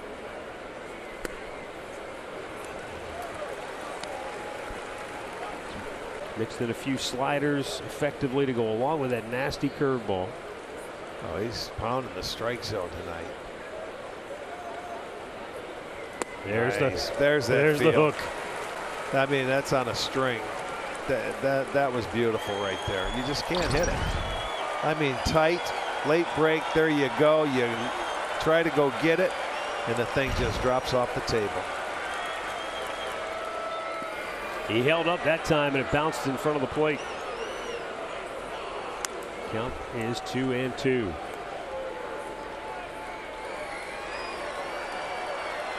We always say that the good curveball plays off the high fastball. Does the high fastball play off the curveball? In other words, can he come back absolutely. With I mean, that curveball you can't hit like that. But they still continue to try.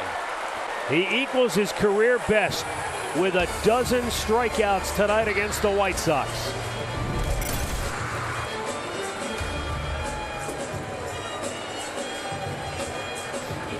It's 2-0. Let's get a Ken Ganley Kia game break. Orioles and Red Sox and all Baltimore tonight. They now have 10 runs, 4 home runs on the evening. Anthony Santander hits number 21. That put Baltimore ahead there 5-4, and they just keep rolling. It's only the bottom of the 4th. 10-4. The Orioles lead the Boston Red Sox in Baltimore tonight, Matt and Rick. They've won 16 of their last 21 at home, and they are on a roll. Fastball strike to Ahmed Rosario, who is 0 for 2 on the night. The table setters, Rick, Lance Lynn, he knew coming in his game plan is keep these guys off the bases. Yeah. And that's exactly what he's done. He sure has. I'll tell you, he's in rare form. This is what you're used to seeing when you see Lance Lynn pitch.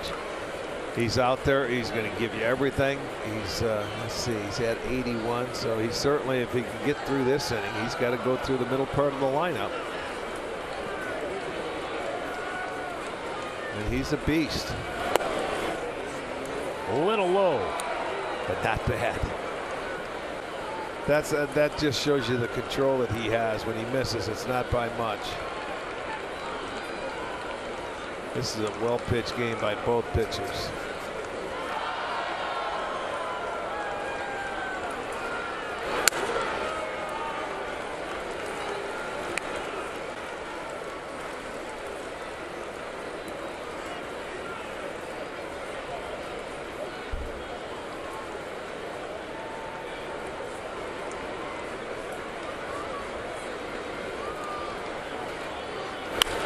Chop foul. In the first inning, with 2 outs, Jose Ramirez hit a ground ball to first, and Ramirez just beat Lance Lynn to the bag. Their only other hit came when Josh Naylor hit a low sinking liner that kind of handcuffed Josh Harrison out in shallow right field with the shift goal. It was too deep again as a second baseman in the outfield, and Naylor crushes a ball. They're not used to being out that. That's like trying to catch a ground ball as an outfielder. That was a line shot. There's a line drive base hit right center field. Ahmed, he's high stepping it. He's going for 2. And he is out at second base.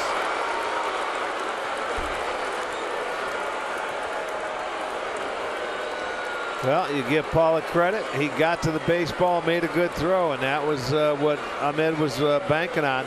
I'm going to hustle and get myself in scoring position. He didn't rush. He just made a good, strong throw, a one-hopper, and you can see Andrus comes out and gets the ball, tags Rosario on the back before he can get to the base. Got a little too aggressive here. So they get the first out after a single.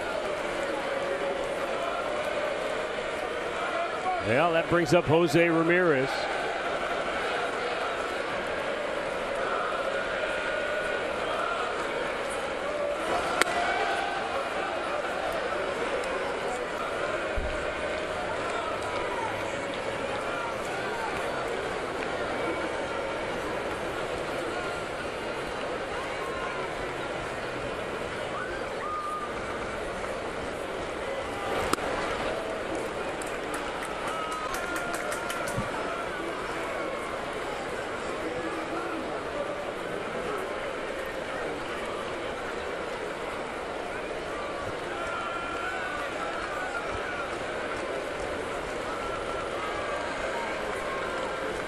There's a ball roped deep right field, way out of here.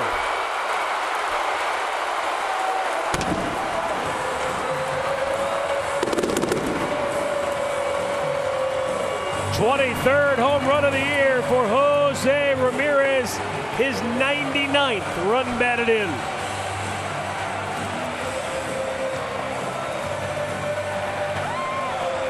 Cuts the gap to 2-1. On his 500th career extra base hit. Yeah, Jose jumped all over that changeup, and he's thrown a couple of dandies tonight, but you know what? He's such a good fastball hitter that, you know what, he could sit changeup. And this one, he left middle of the plate, and Jose destroyed it. Stayed back on it. He gets him on the board with one swing. I know people are saying, well, if Rosario would have just stayed on first, it doesn't work that way. They played like that all year. The guy made a good throw. You tip your cap. They're on the board. They're down 1. Arch, thank you for saying that, because I already hear people saying exactly what you just said. Yeah, I know you're thinking that's who this team is, though. That's who we are. And you know what? They've succeeded many more times than they failed. So that's the way they play. Tito will live and die with that. I will too. I certainly will. That's the way they play. So it's, I mean, who knows? It might have sparked Hosey too, saying, all right, I like it. Good hustle. He was thrown out, but they're on the board. Josh Harrison goes out and makes the catch off Josh Naylor for out number 2. Yeah, I know they say that discretion is the better part of valor, but the thing about that play, and again, we have the perfect seat to watch it. As soon as Rosario hit that ball, he was thinking 2. Right. He never, I'm going to kick it in and go. He was full speed the whole way. Never broke stride. Right. And he's forcing the guy to make a good throw. And you know what? He did. So, you know. It's easy to say after the fact, I should have stopped. Doesn't bother me one bit. He hustled. Period. He'll be back. He'll get another chance in this game to do something. Andres Gimenez 0 for 2 on the night. White Sox get action in the bullpen for the first time tonight. And as Lynn misses low, ball 1.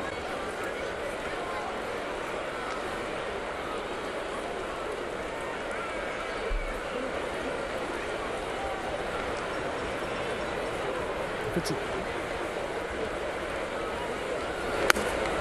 little high with the fastball. You see, he's laying off of that now, that pitch. That's the one he was swinging at earlier. So Andres had a signing earlier today, somewhere close by, and I was told a story. A kid came up to him and had a picture that he made, and he gave it to him, and he said, "I want you to add this picture, and I want you to know there's a lot of doubles and home runs in it." And he looked at him, he said, "I need to see you more often."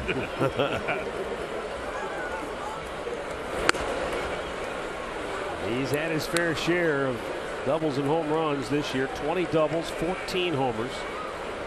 Came in second in the league in batting average. I tell that story because you just talk about the type of guy he is, and he really appreciates his community and appreciates how people have accepted him and how he's fitting in around here. He said, "I've just never had anybody do that for me. These kids come up and they know my stats.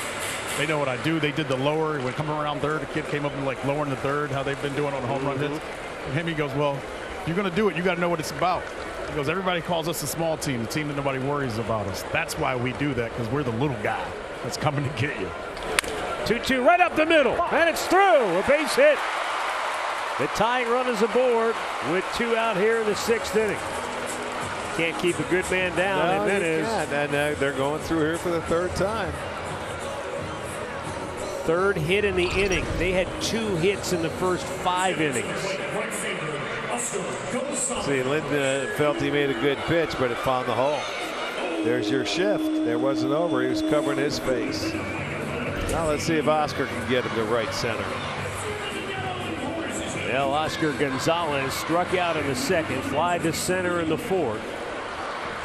Tony La Russa has Reynaldo Lopez ready in the bullpen. He sends Zavala out to stall. They may be ready to make the move. Did you see the face he made when he saw Zavala coming out? Oh, he was ready to fight him. Oh, my, yeah. He looked at him like, "Are you kidding me?" Oh, here comes Tony. I don't even. Oh, here comes Tony. Keep the cameras on Lance. This won't be a pleasant exchange. Well, Tony's going to take forever. Just stay on Lance, who won't make eye contact. Well, he's got his back turned now. He won't look at him. Yeah. He's going to hand it and leave. Never looked at him. No eye I mean, contact. not even No. close. Yeah, he didn't want out of that game. 95 pitches. Lance Lynn departs. It's out of his hands now. The tying run on base is his responsibility. Guardians Baseball brought to you by Levin. Buy it today, sleep on it tonight. Chevrolet, the #1 selling family of SUVs in the Cleveland area.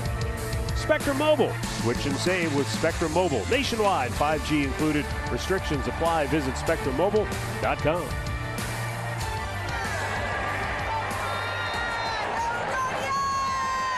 The new pitcher is Reynaldo Lopez. Oscar Gonzalez spent all that time while we were away in commercial break in consultation with hitting coach Chris Valleca. He's never faced the White Sox, so he's never really had a look at any of these guys. Yeah, so everything is new. I got you. Yeah, they had the iPad. He was going over. There he is right there. Jones, who's the on-deck hitter, he's looking through the same thing. Reynaldo Lopez, Cleveland Clinic call to the bullpen. 42nd appearance on the year. He's got a great arm.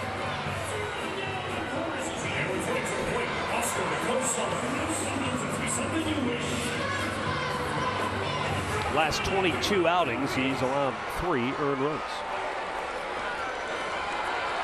Yeah, you gotta hope he makes a mistake here. Like you said, he has a very good arm.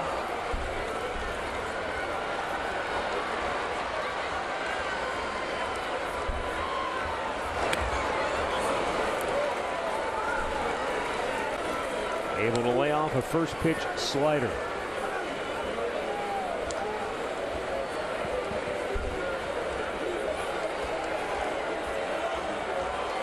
Tying run, Andres Gimenez at first base. And the White Sox know he has stolen 15 out of 17 on the year.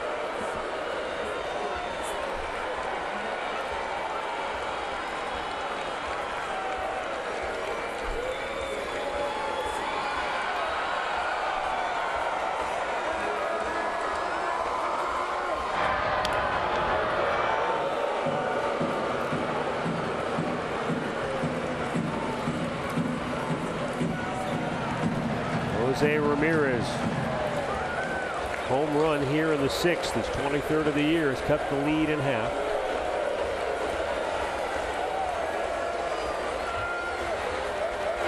Off the end of the bat. And the flip beats him to the bag. They get on the board on the Jose Ramirez homer. It's 2-1 Chicago through 6.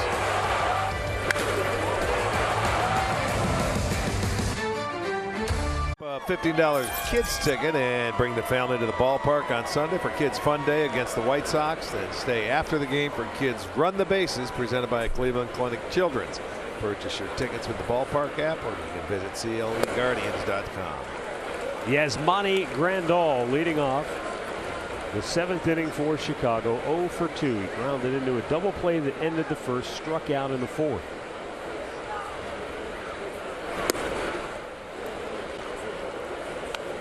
Tristan has struck out all but one hitter in the White Sox lineup tonight.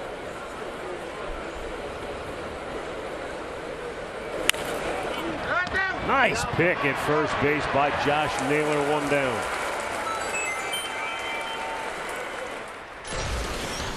For the best coverage in the game, let's check out our T-Mobile coverage cam and the curveball of Tristan McKenzie. Yeah, I mean, it was it worked. After they got through that first inning, allowed the 2 runs, he locked it in and allowed just a couple hits after that, and that curveball was devastating. He had 12 strikeouts, and I mean, I guarantee Savali's sitting on that rail watching this ball game the way Tristan pitched.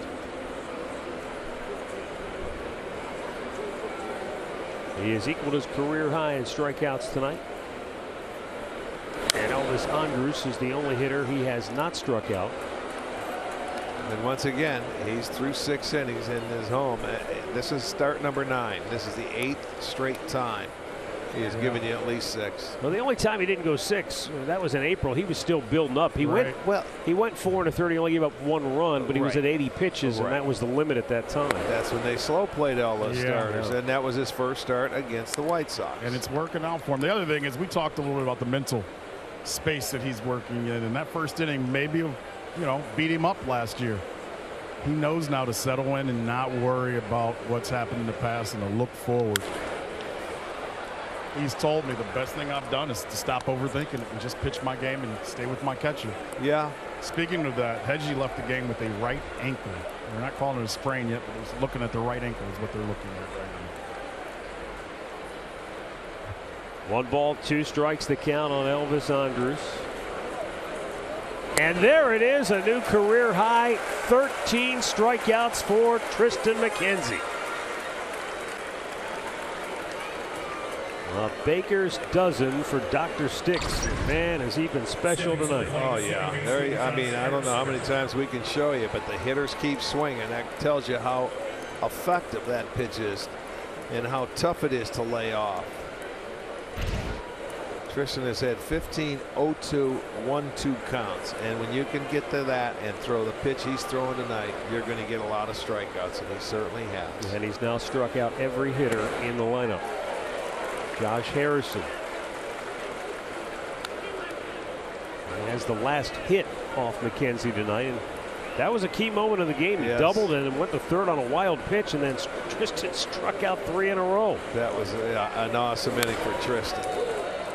See, they see that curveball so much, they're a little tardy on the fastball now. And you asked if that curveball could set up the fastball. It certainly can, and he showed it. He's showing it tonight. The 0-2. Chop foul.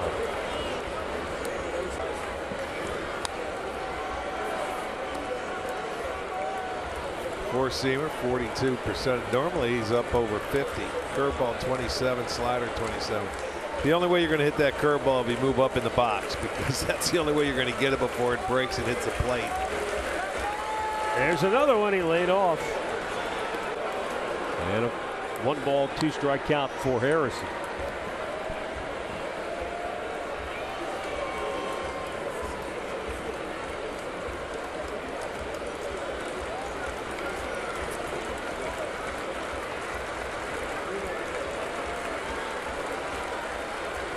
Fastball, and got on him in a hurry. Harrison did well to foul it off. 77% strikes. Wow, how about that? 77% strikes. That is filling it up, man. Swing and a miss. He just keeps on punching them out. A career high 14 Ks for Dr. Sticks.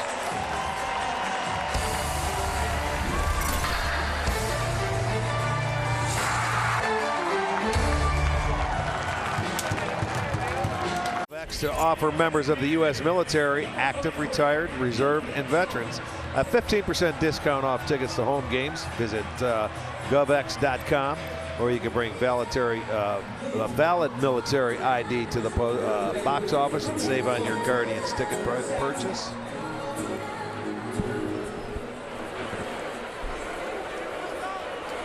Tristan McKenzie with an incredible performance tonight, but he's on the losing end of the score right now. 2-1, Chicago leading it. Guardians finally got on the board on a Jose Ramirez homer in the 6th. They trail by 1. Reynaldo Lopez, who relieved Lance Lynn in the 6th inning with 2 outs, stays on to work the 7th. Nolan Jones 0 for 2, leads it off, takes a fastball outside.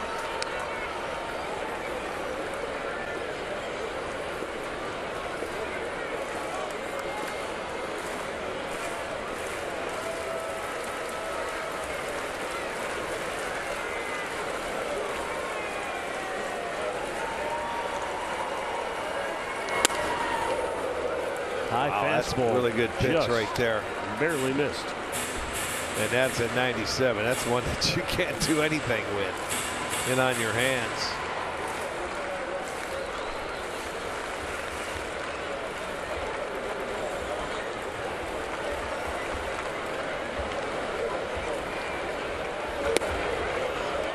Three balls and a strike.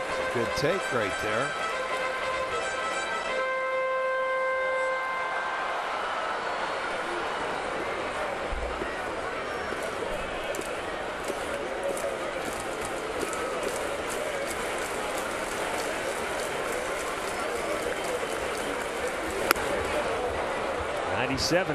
Got it by him, full count. Yeah, and you know, get it by you and you got a 3-1 count. You know you're throwing hard because you got to be looking fastball up this guy 3-1. Never faced him before.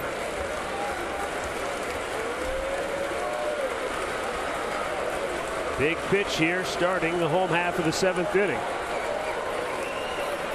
And the 3-2 is fouled back.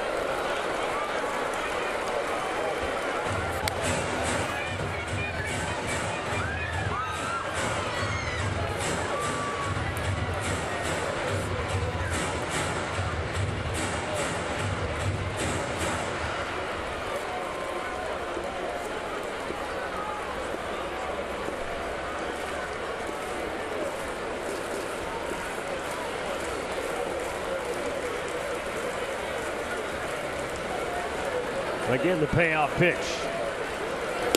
Struck him out. 1 away.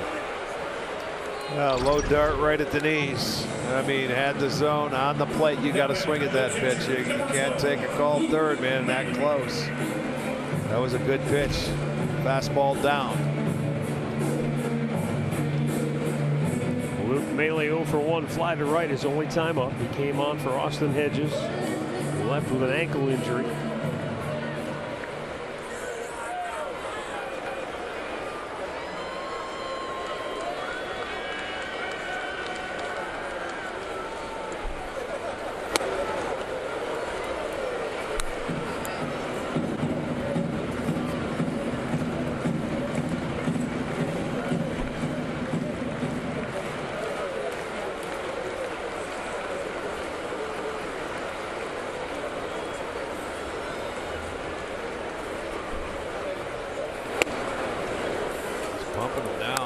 It's 0-2.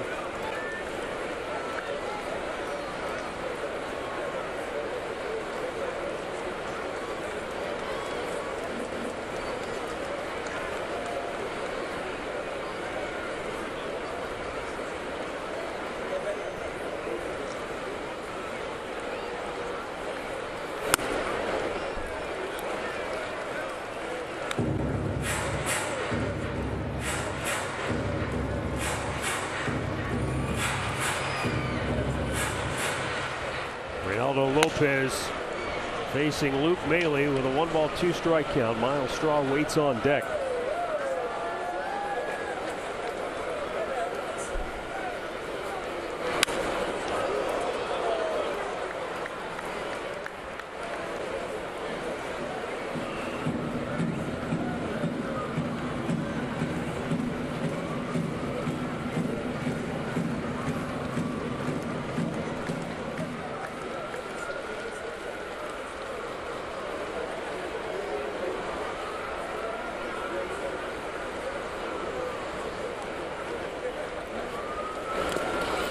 Bounce the breaking ball in the dirt. 2-2.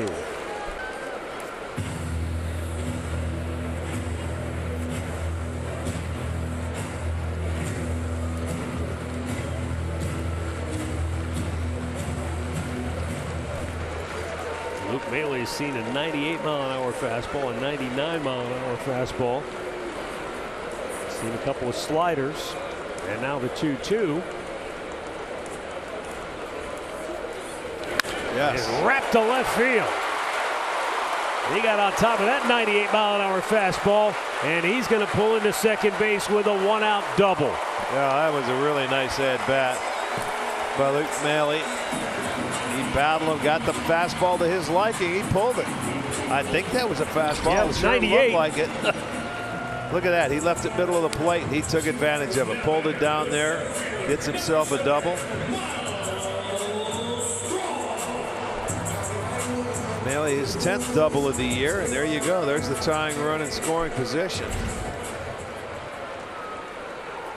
Miles Straw, 0 for 2, will be the batter.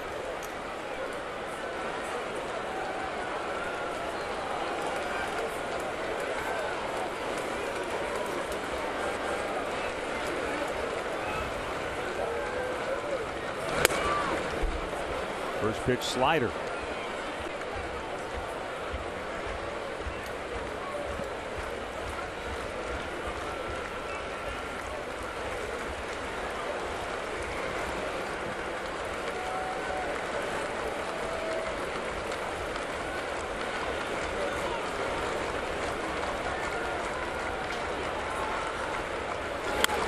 Fights it off, foul. 0-2.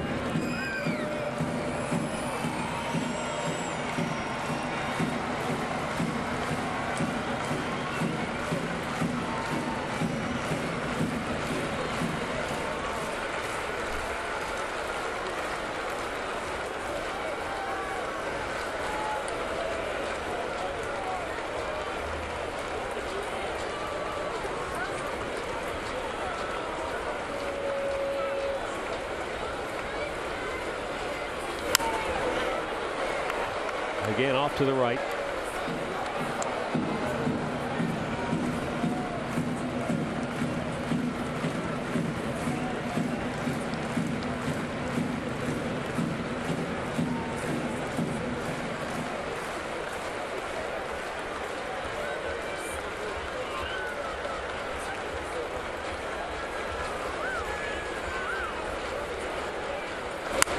Off the end of the bat.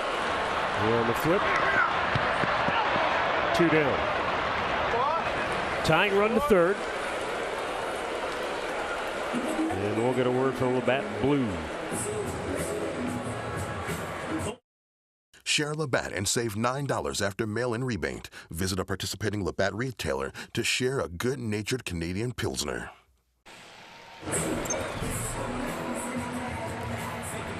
The pitching coach, Ethan Katz, will go out and talk with Reynaldo Lopez with Stephen Kwan coming to the plate. Tying run is at third base with 2 down here in the 7th.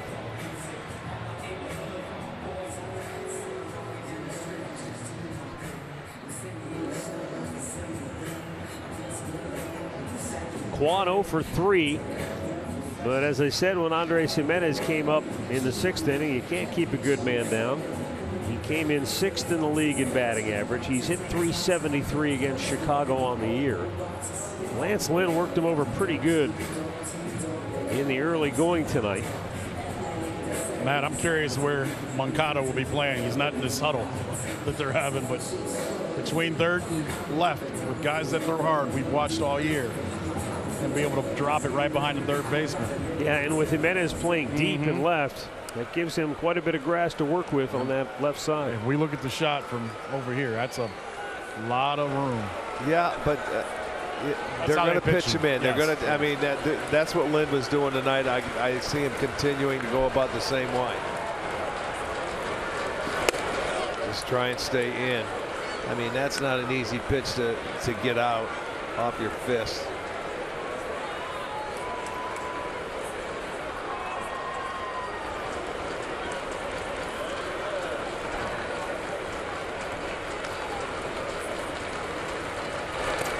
In the dirt. And it's funny that we mentioned that because the double he had late in the game the other night, the right fielder had no chance of catching because of how they played. Right. He was so far off the line. He had a hang time, but it still landed in fair territory and bounced into the seats. And you said it cracked his back.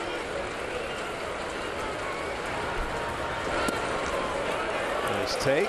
That's a tough take. Yeah, but I mean, he does that all the time. And I say that because strike one was a low dart. That was a strike. And then look how he takes this. Yeah, he saw it spinning. Easier to take for a guy who has the confidence to hit with 2 strikes than he does.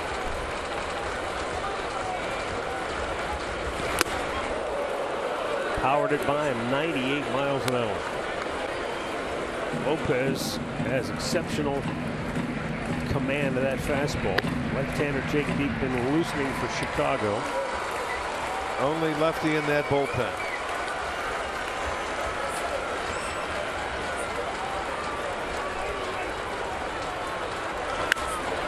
Right field. It's deep. It is a fair ball. Tie game. Quan around second. He's on his way to third. He'll make it easily with a 2-out RBI triple.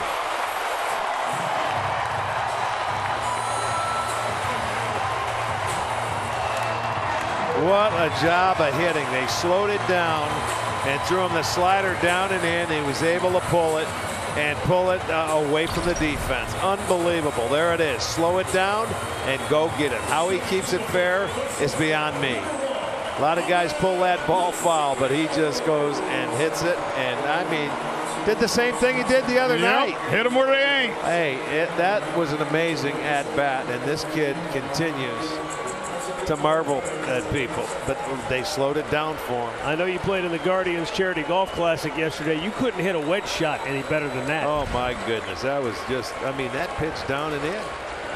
Now Ahmed Rosario gives him the lead.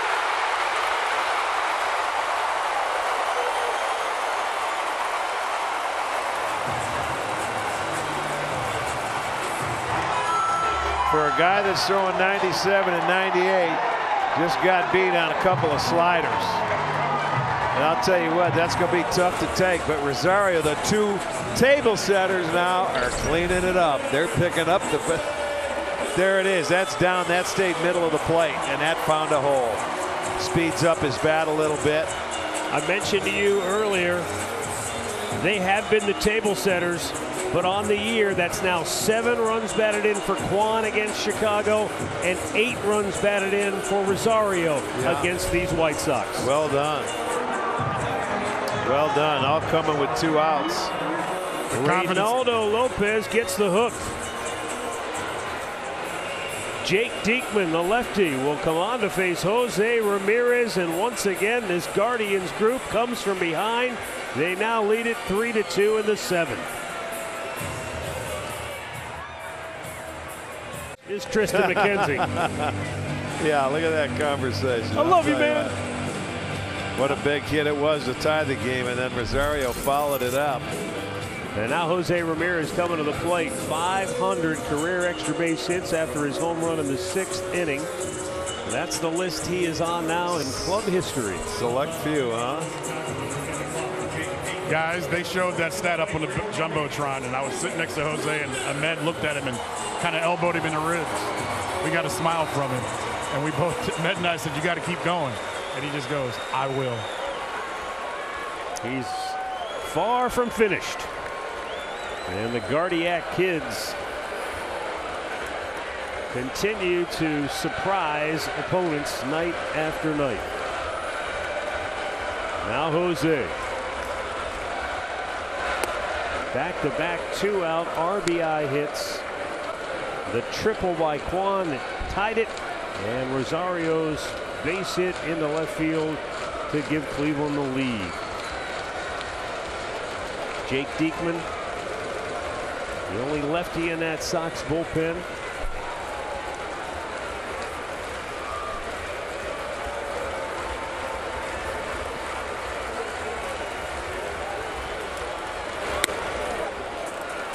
White Sox got him for Boston, and in 6 innings of work, he's already surrendered 2 home runs in a White Sox uniform.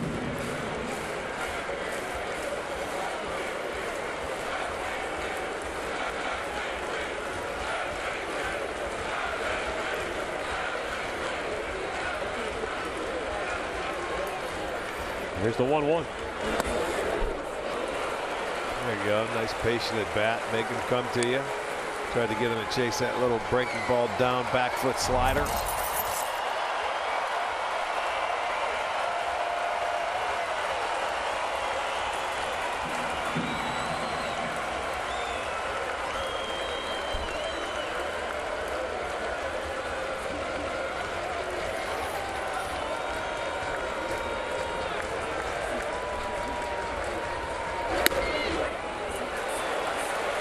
Three and one.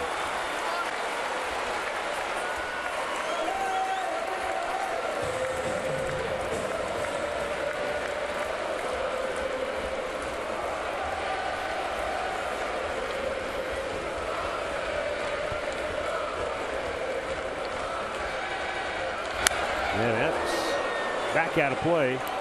He didn't necessarily challenge him with that fastball. It was away, maybe a little bit off the plate. But 3-1, Jose went out to get it. He, you know, the way he pulls and the way he's on that plate, he didn't care as long as he got a fastball, so he was cheating on it. He was asking Chad Fairchild, would you have called that a strike? It was close. Yeah. Borderline.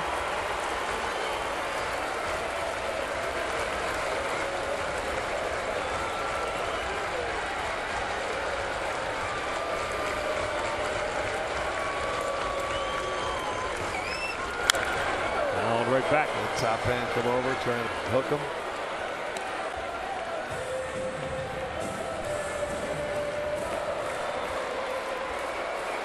"35-year-old Jake Diekman. He's been around, pitched with the Phillies, the Rangers, the Diamondbacks, the Royals, the A's.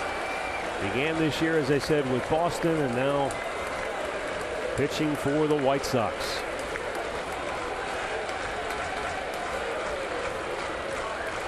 #581st career appearance.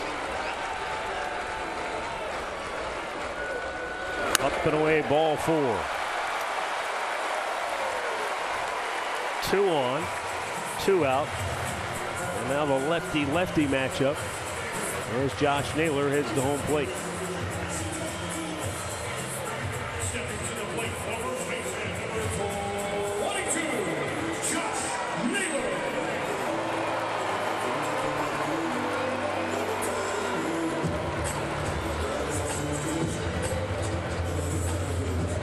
So many years, the role of the left-handed specialist might be a batter, might be 2 batters, and therefore in his 580 career appearances, 500 innings long. Yeah. That's, yeah, you got to go 3 hitters nowadays. Oh, nice swing. Got a fastball.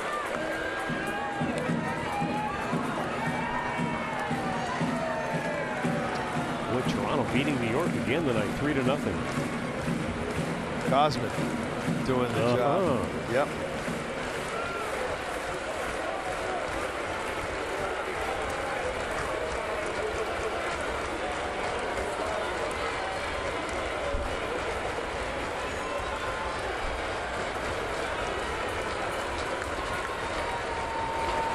Down low.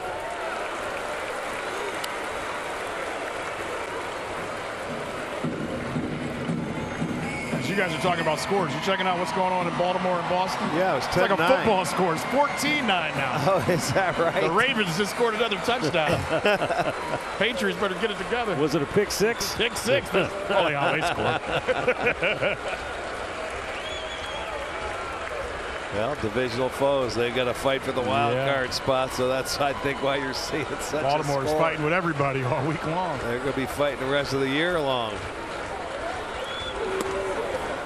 Ooh, that was borderline at best, and Diekman gets the call to go his way. 1-2 on Naylor. There's the slider, maybe a little low, but not a bad pitch. Still can't get over that pitch that Stephen Kwan hit down and in, and just somehow got to it.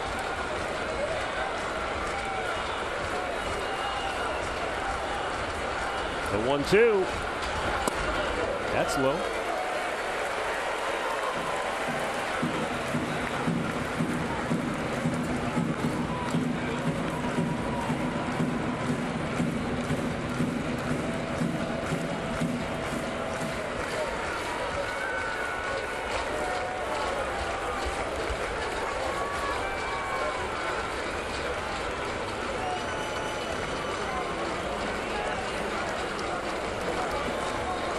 Two on, two out, 2-2 pitch, and he looks it foul right back toward the screen.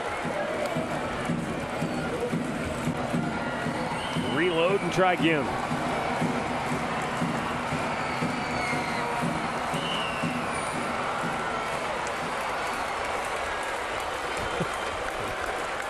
Rally shades. It hurt his nose.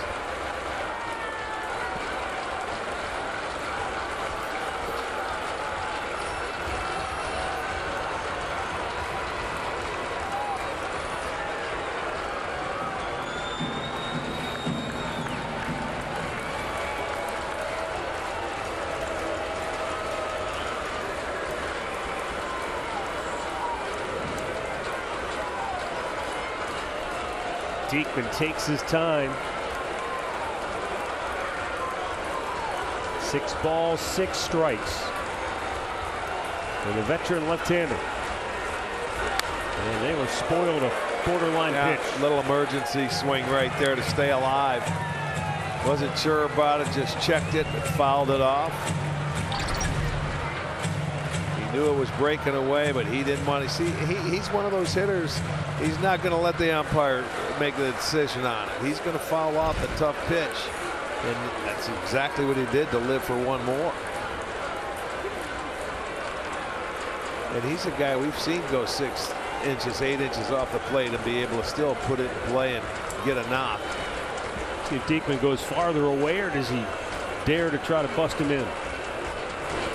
Well, he went farther away. Now he's got a decision because he pitched around Ramirez to get to Naylor.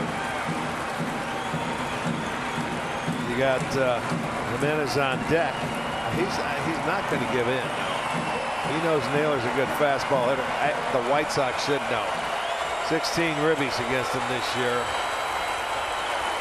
I would not be surprised to see another breaking ball. Everybody rising up on their feet. The runners go. The 3-2 is ball 4, and they are loaded. Good at bat. Boy, Josh did a nice job of staying off those tough pitches. I knew he wasn't going to give in. He's a veteran. Diekman's been around, but back-to-back walks now load the bases, and they could really open this one up with a base knock. That's a good take. There's is what the third base ump looks at to see if that barrel came out. He had a very good look right there, and he says, no way. Once again, the White Sox pitching coach makes a trip to the mound. And we'll get a word from Kia. Presenting Kia's lineup of exceptionally capable all-wheel drive SUVs. Maybe just stalling for a little time. Jimmy Lambert getting loose in the bullpen. Andres Gimenez is the batter.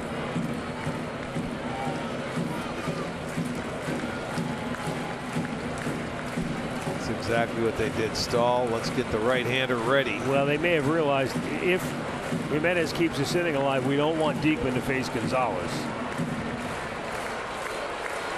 Well, there's a guy. Gimenez has one hit on the night. He's been very tough in situations like this all year long. This is when he comes alive. Right. This is when he shines. Lefty righties. Diekman's tough. We saw the at-bat go against Naylor, but Naylor was patient enough to get a walk. Ground ball through the hole. That'll get 2 home. Rosario and Ramirez score, and Kid Clutch does it once again. How about that? He did just what he's supposed to. He got a fastball. He just, let me shoot it the other way. You get 2 runs. You make it a 5-2 game now. That's beautiful. Nice job. This inning, 7th inning, has been a great one for him. First pitch fastball, take it away. Boy, oh boy, Gimenez now his 58th RBI. He's like Dracula. Count Gimenez. When the sun goes down, he goes to work. Late in the game, he is at his best from the 7th inning on. He's been unbelievable with runners in scoring position. And 2 out. I mean, and Naylor's the same way. He's like that. Ramirez is the same way. The guys that have hit in this inning all hit very well with runners in scoring position, and now they've got some key hits. 97, and Oscar just missed it. From the 7th inning on, Ramirez and Gimenez among the league leaders. Yeah, number 2 and 3. How about that? Vaughn's part of that too, the right fielder for the Sox.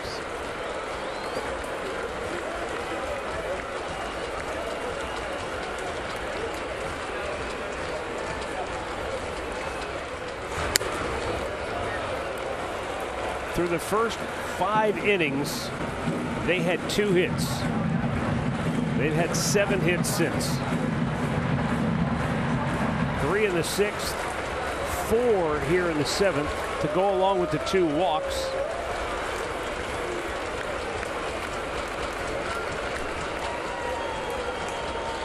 The 9th man to bat in the inning, and there goes Josh Naylor with an uncontested stolen base, and down to 3rd on the delayed steal went Gimenez.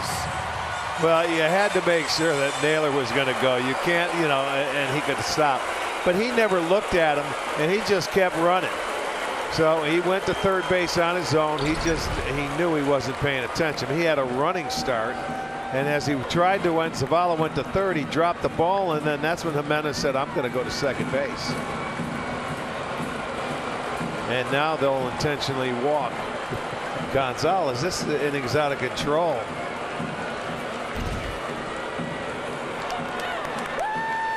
This inning has been bananas. And they're loaded again. And we're going to get a pinch hitter now for Nolan Jones, who was 0 for 3 tonight, and the pinch hitter will be Owen Miller. And now will Tony La Russa make a counter move? He will. Well, that's fine. I think Owen's better against righties than lefties anyway.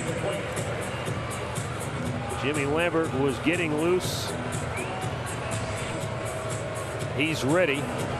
But now the Guardians lead it 5-2. And we'll be right back.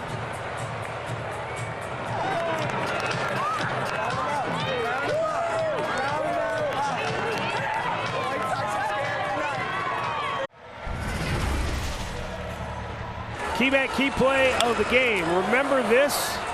Stephen Kwan off the lefty Andrew Chafin kept it fair down the line, and the Guardians erupted. Tonight, unbelievable. He did it again. He just picked that ball up, and it's amazing it didn't go foul. It has that spin to it, but boy, what a triple. Tied the ball game, and I'll tell you what, they haven't stopped since. You talk about getting fired up. That is He's the igniter. And stepping to the plate for your Guardians, number 6, Owen Miller. Jimmy Lambert coming on now for the Sox. The 24th time. 1-2 record, 297 Ernie, 14 walks, 29 strikeouts in his 30 1/3. Coming on with him loaded.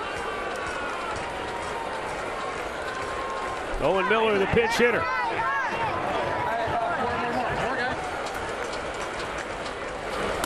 Lambert starts him off with a breaking ball and misses high. 1-0. They're up 5-2. They can really rip it open here.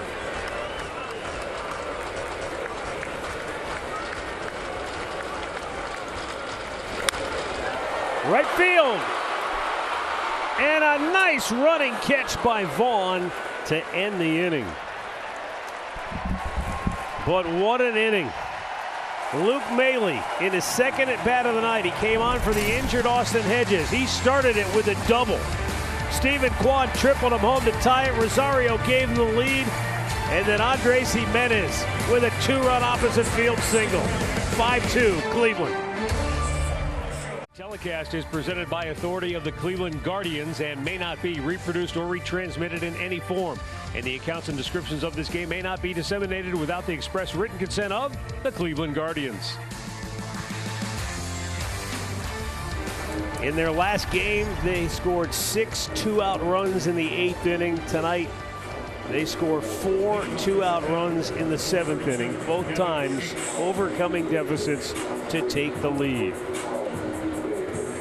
Tristan McKenzie is in line for the win. It's up to the bullpen now. Trevor Stephan on to pitch the 8th. And how good was Tristan tonight? Pinch hitter Gavin Sheets for Sebi Zavala.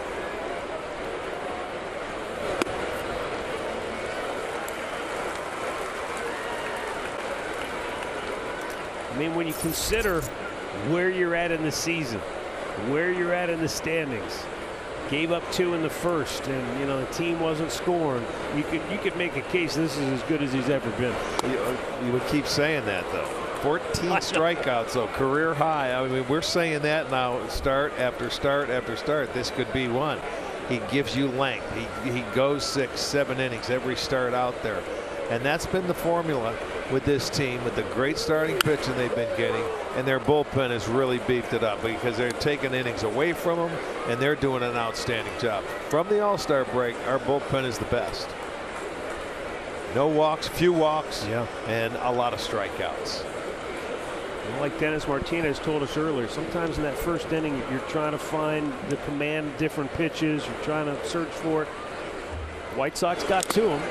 They scored a pair, but he got out of it. The double play ball was gigantic, obviously, as you look back on it. And then it was like, okay, that's over. Here we go. Something went off, Something triggered him. Aren't you talking about the bullpen? But it goes off of something you always talk about. The starters have gone deeper into games since the All-Star break, so it's made the job easier for the bullpen. Yes, they've taken their innings away. They were for the first part for a long time. They've thrown the fewest innings. They hit a stretch there where you got to rely on them because the starters weren't going to continue to do that. They had a few injuries. They had a lot of kids from the minor leagues starting. And now it's back to normal where the starters have taken a stronghold of it. Says, all right, let's do our job. And once they started to do that, that bullpen is picked up, and I'm talking about everybody in it. Just the way he likes it.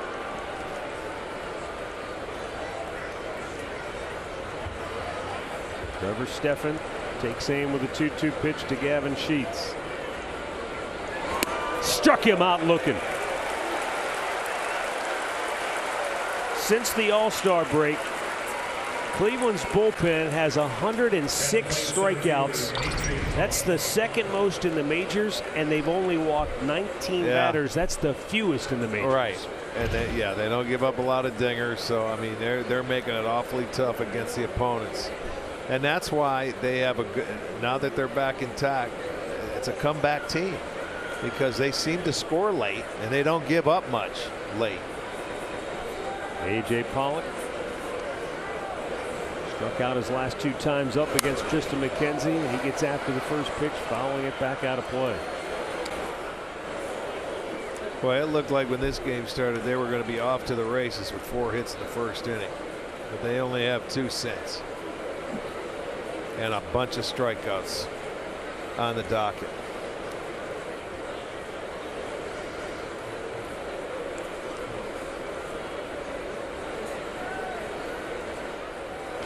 Ground ball right to third. Jose Ramirez sets, throws. 2 down.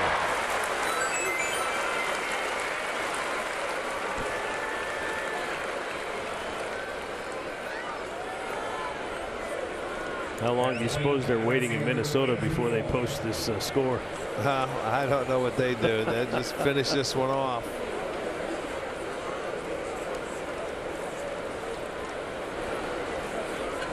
We're going to have a lot of chances against them during the year. They won't have the scoreboard watch. We'll be right in front of you. 8 games left with them. A strike to Andrew Vaughn. 0 for 3 tonight. Yeah, this young man's turned into a really nice hitter for them. 293-13. Leads the team in ribbies. He's had a nice year. He's been an important piece, and he's actually a first baseman.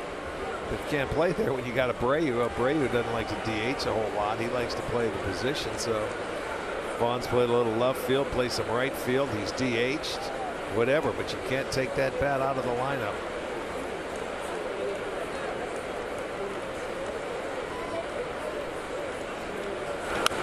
Here you go, Matty. Nope. You got me nervous. I know. You were looking at something. Matty, you're getting better. He tried to talk you into it. He said nope. He wouldn't even fair catch it or move. There you go, Matty. He was reading something. I'm watching you. I got you. Don't let the old man fool you. He got a bad jump. Yeah, no, he didn't. I know a lot of people. I know a lot of people have better first step quickness. Hey, well, we know he don't got first step quickness. Or second or third. I'm a long strider. I was going to say that Vaughn, you forget, it was only 3 years ago. He was a 3rd pick in the draft. Yeah, right. He's come pretty quick. And last year he hit 235, and people were like, eh. He's kind of saved their offense. Yes, this year, he has. He's been a blessing to that offense with all the injuries. He's really coming into his own.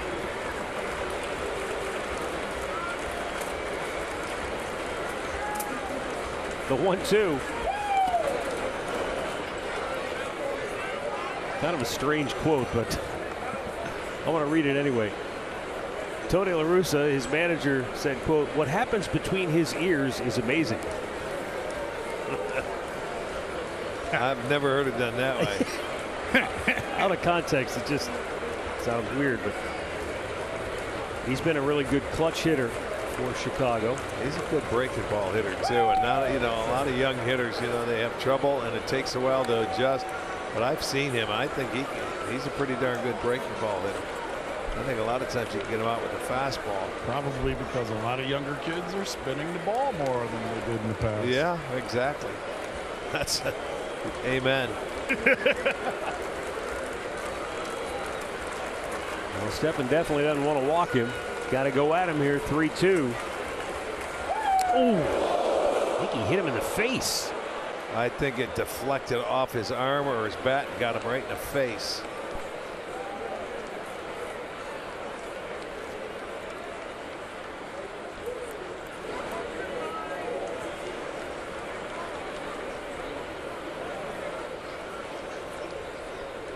Yeah, it came up and got him on the mouth.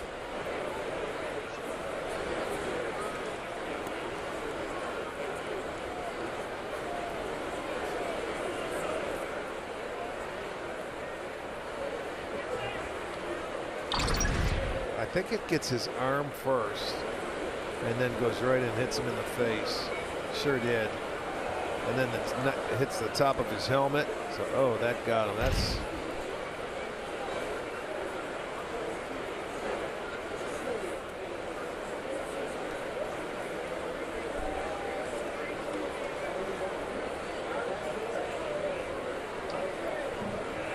Okay, this isn't great, but it could have been a lot worse. I think yes, the fact that like he's you said, standing there, right. The fact that he hit that arm first might have just absorbed enough of the blow that. Well, you certainly hope so. I mean, he's there. They're just giving him some time to see if he's got any feeling, or that's something you just hate to see. Might be just a split lip. Let's hope that's all it is. He's going to stay in the game. That's a gamer right there. Tell you what, that's a tough kid. He's got Naylor's respect. Holy smokes. Stepping to the plate, left fielder, Eloy Jimenez.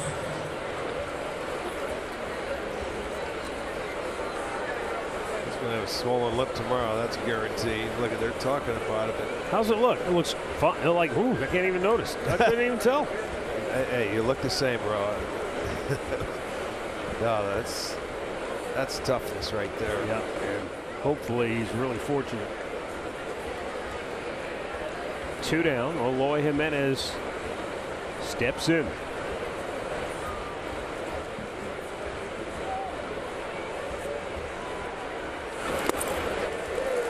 It's only the second hit batter of the year for Stephan. So, did he hurt his knee? He took a healthy cut. He was trying to cut it to 1, and there's something wrong there. He's grabbing for it. Yep. And Brady's saying, "You better come get him." Did it buckle on him, Rick? Watch the front. Let's watch the front knee. He locks it up. There it was. You see it? Yeah, a it little sure did. hyperextension. It looked like it had a little bend in it. The wrong way. And he felt it, no question. He's coming out right now. Yeah, LaRusse is calling for a pinch hitter. He's calling for Engel. My goodness. He was just starting to roll, too, swinging the bat right. He took one swing, didn't hit it, and something happened to that left knee, his front leg, and he's going to be walking to the door. Look at that. That's not good. Watch it after he stands on it. A little weight right there. He could feel it. You could see him wince, and that he might have heard it pop. Who knows? Have you ever done that before? Like hyperextended it like that? I never swung that hard. No. I didn't. I did not that on a swing like that. I did that once playing basketball. I felt like somebody shot me. Oh, I've hyperextended some things, but not like that in the bat. And he's had some leg issues. Oh, that's true. And, you know, I think that's part of the problem. He didn't hit the ball, Yeah. and he took a healthy cut. And the sad thing for the White Sox and for him is that he's been swinging the bat very well.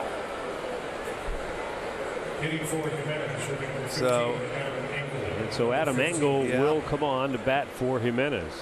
Not that it makes it better, but Luis Robert is supposed to be close either tomorrow or Sunday. So that's an outfielder they get back. But like you said, Eloy's the guy that really has kind of fed this offense over the last few weeks. But that injury that he's been dealing with, if you remember when we were in Chicago, they kind of told him he would have to deal with some pain throughout the rest of the season because that's the knee that he had that surgery on. Right. They didn't think that would happen. Well, they better hope that that may push up the Robert return. Yes. Engel is swinging a miss and a good slider. There's a guy sitting on the bench that I even expected to get in the game, and he's down in the count now 0-2. That's not the way you want to enter the game. But he's going to give it everything he's got. Stephan 1 strike away. In the dirt. Nice block by Malin.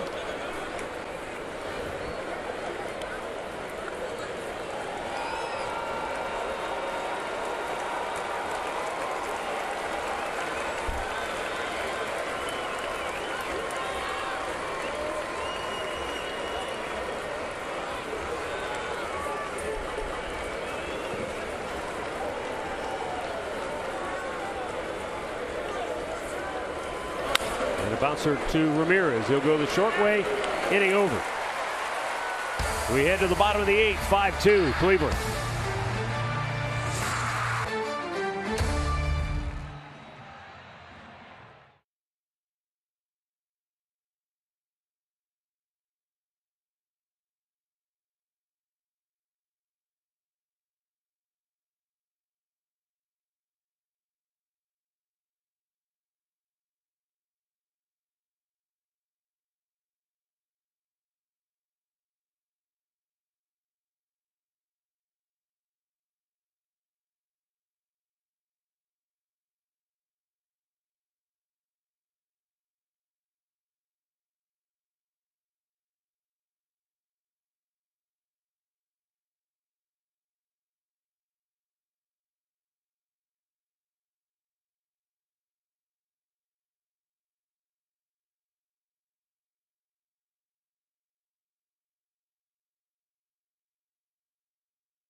Stay tuned. Coming up after the ball game, Guardians Live, presented by Toyota, Al and Jensen. We'll have the highlights, analysis. Dre will take you inside the clubhouse. We'll hear from skipper Terry Francona and more coming up next. Luke Maile will lead off the bottom of the 8th. Jimmy Lambert, who got the last out of the 7th, stays on the pitch for Chicago.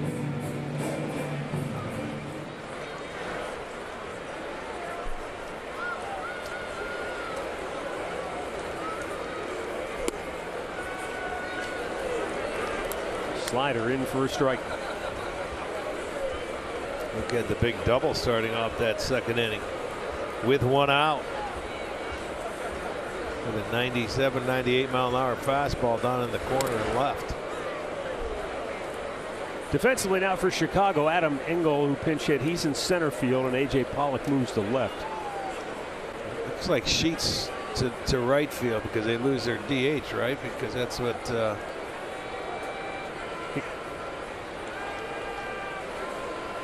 Grandal was. He's now catching. Correct. Be careful, Arch.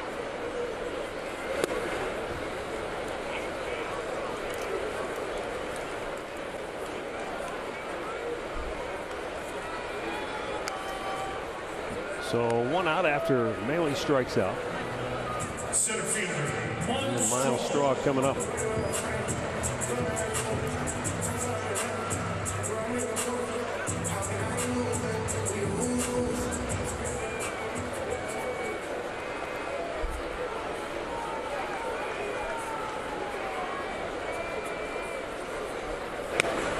Fastball misses away.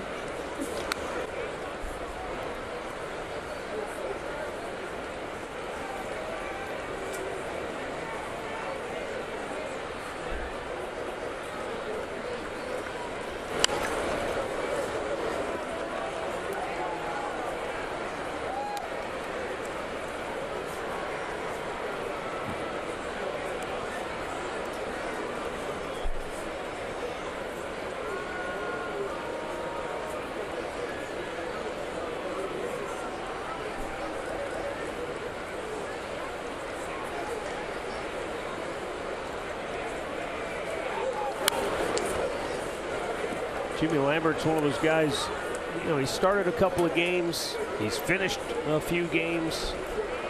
He's done a little bit of everything. He's got a terrific arm. Mid-90s fastball. Try and find ways to use him any which way if he fits in nicely.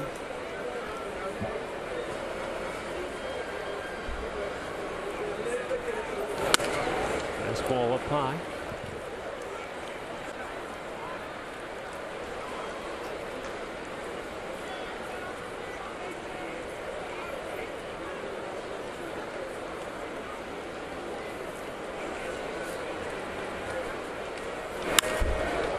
Right field.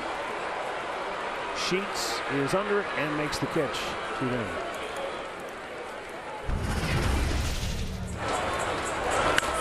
Well, in the bottom of the 7th inning, Stephen Kwan went down and in and kept it down the line. An RBI triple tied the game. The very next pitch.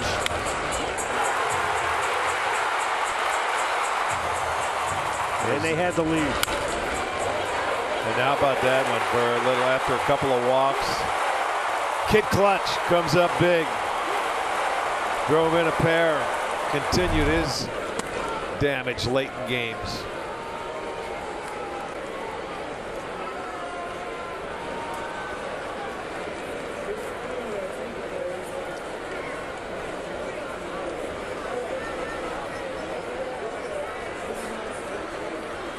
You know what? So much happened in a short span of time there. I'm trying to remember. Did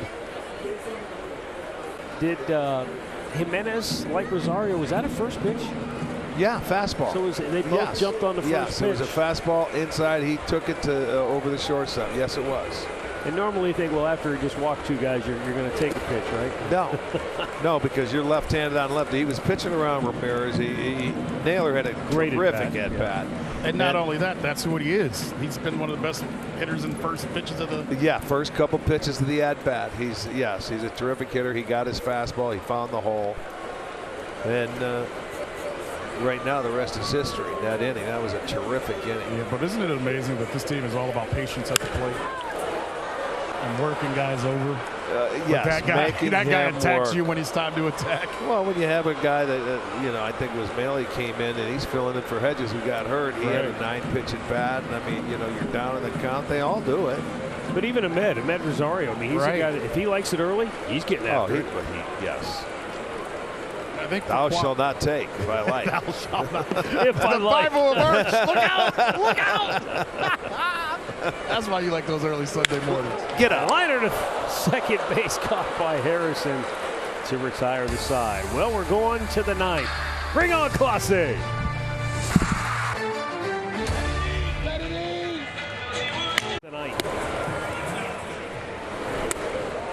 He ended up going 7 innings, striking out a career best 14 batters, did not walk a White Sox hitter, and after the first inning, he allowed 2 hits.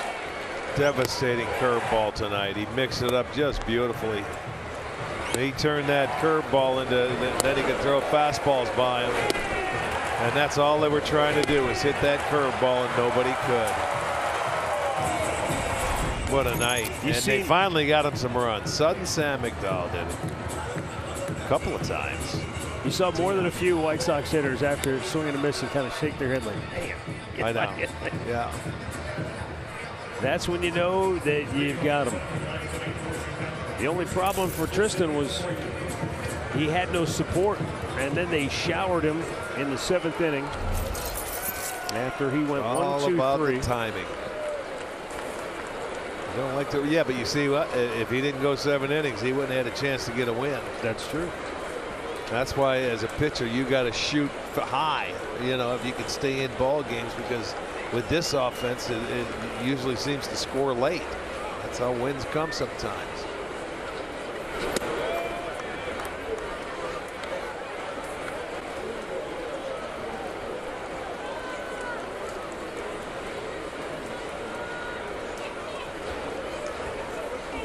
Jose Abreu leading off.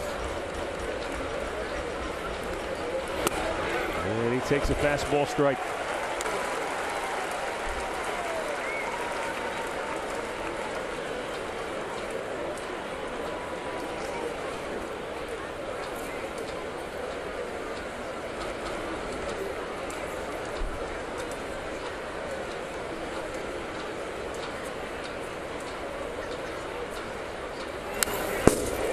Right back. 1 ball, 2 strikes.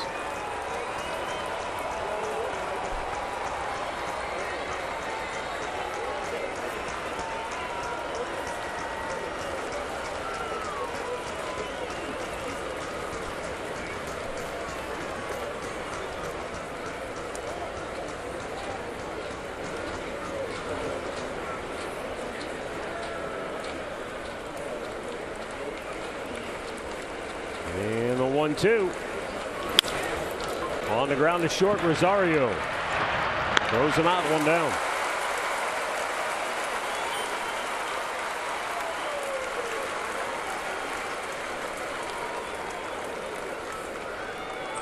Stepping to the plate, third baseman, Yoan Moncada.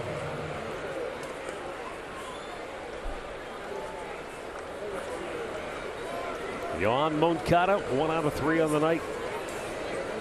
Has struck out his last 2 times up.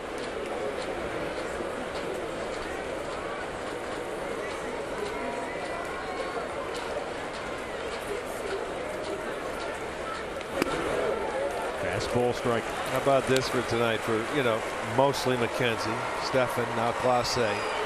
20-0-2, 1-2 counts tonight. You talk about the key to pitching. That's what you're talking about. That's when you get your strikeouts.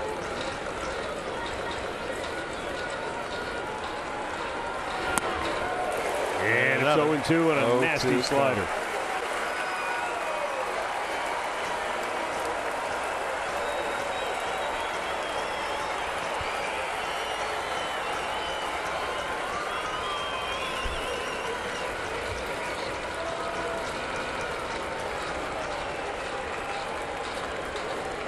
The 2-strike pitch. Got him looking.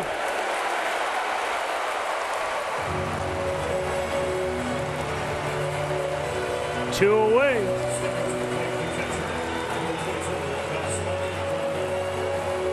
And this Friday night crowd of 25,521.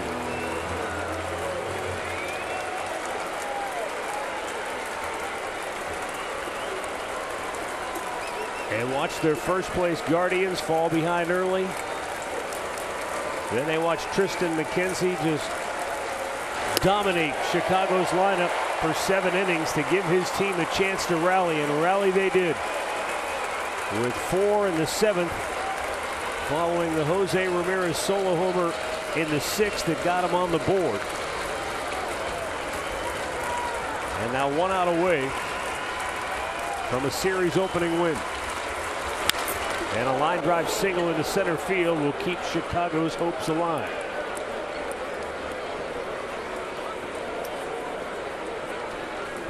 Did a good job to get on top of this pitch.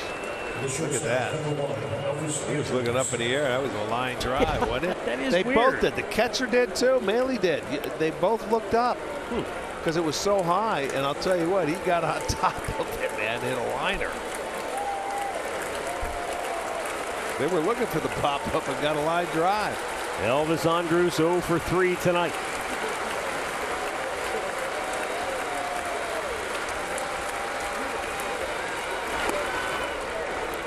First pitch down low.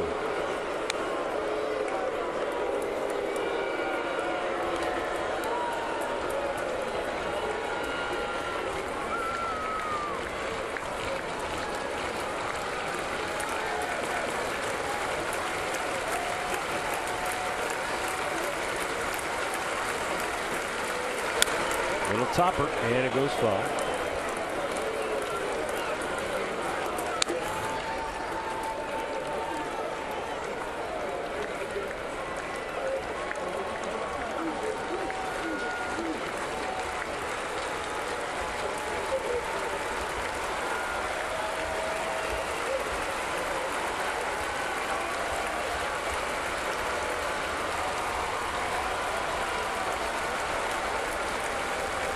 And the 1-1. Tried to hold up. Did he go? He sure did. The White Sox are down to their last strike.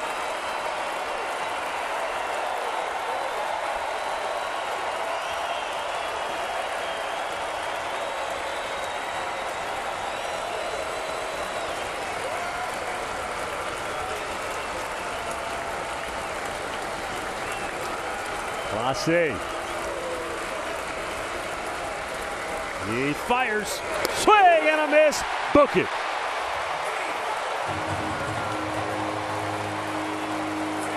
"5-2, Guardians win it. They've won 6 out of 8 from the White Sox here in Cleveland. And they stay atop the Central Division standings as they move to 62 and 58 on the year, and the White Sox fall to 63 and 56. Triston McKenzie, the winner, goes to 9-9. Emmanuel Clase with his league-leading 28th save. What a ball game. Hey, what can you say? It certainly was. Triston struggled early that first inning, gave up a couple runs, but boy, did he settle in. Best curveball I've seen him have for a whole game. Ended up with a career-high 14 punch-outs. A big 7th inning by the offense with 2 outs. They do it again. Great way to start this 3-game weekend series. And we'll be back with you tomorrow evening for Game 2 of this series. Time now for Guardians Live postgame with Alan Jensen.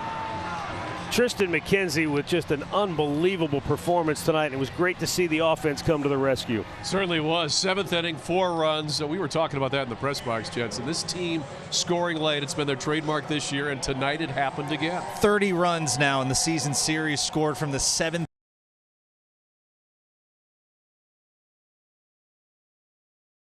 Well. They take care of business here in Game 1 against the White Sox tonight. 2 more games coming up this weekend. Rock and blast tonight, and Triston McKenzie was rocking on the hill. 14 strikeouts, a career high for Triston McKenzie. We'll talk about that and all this offense late on Guardians Live next.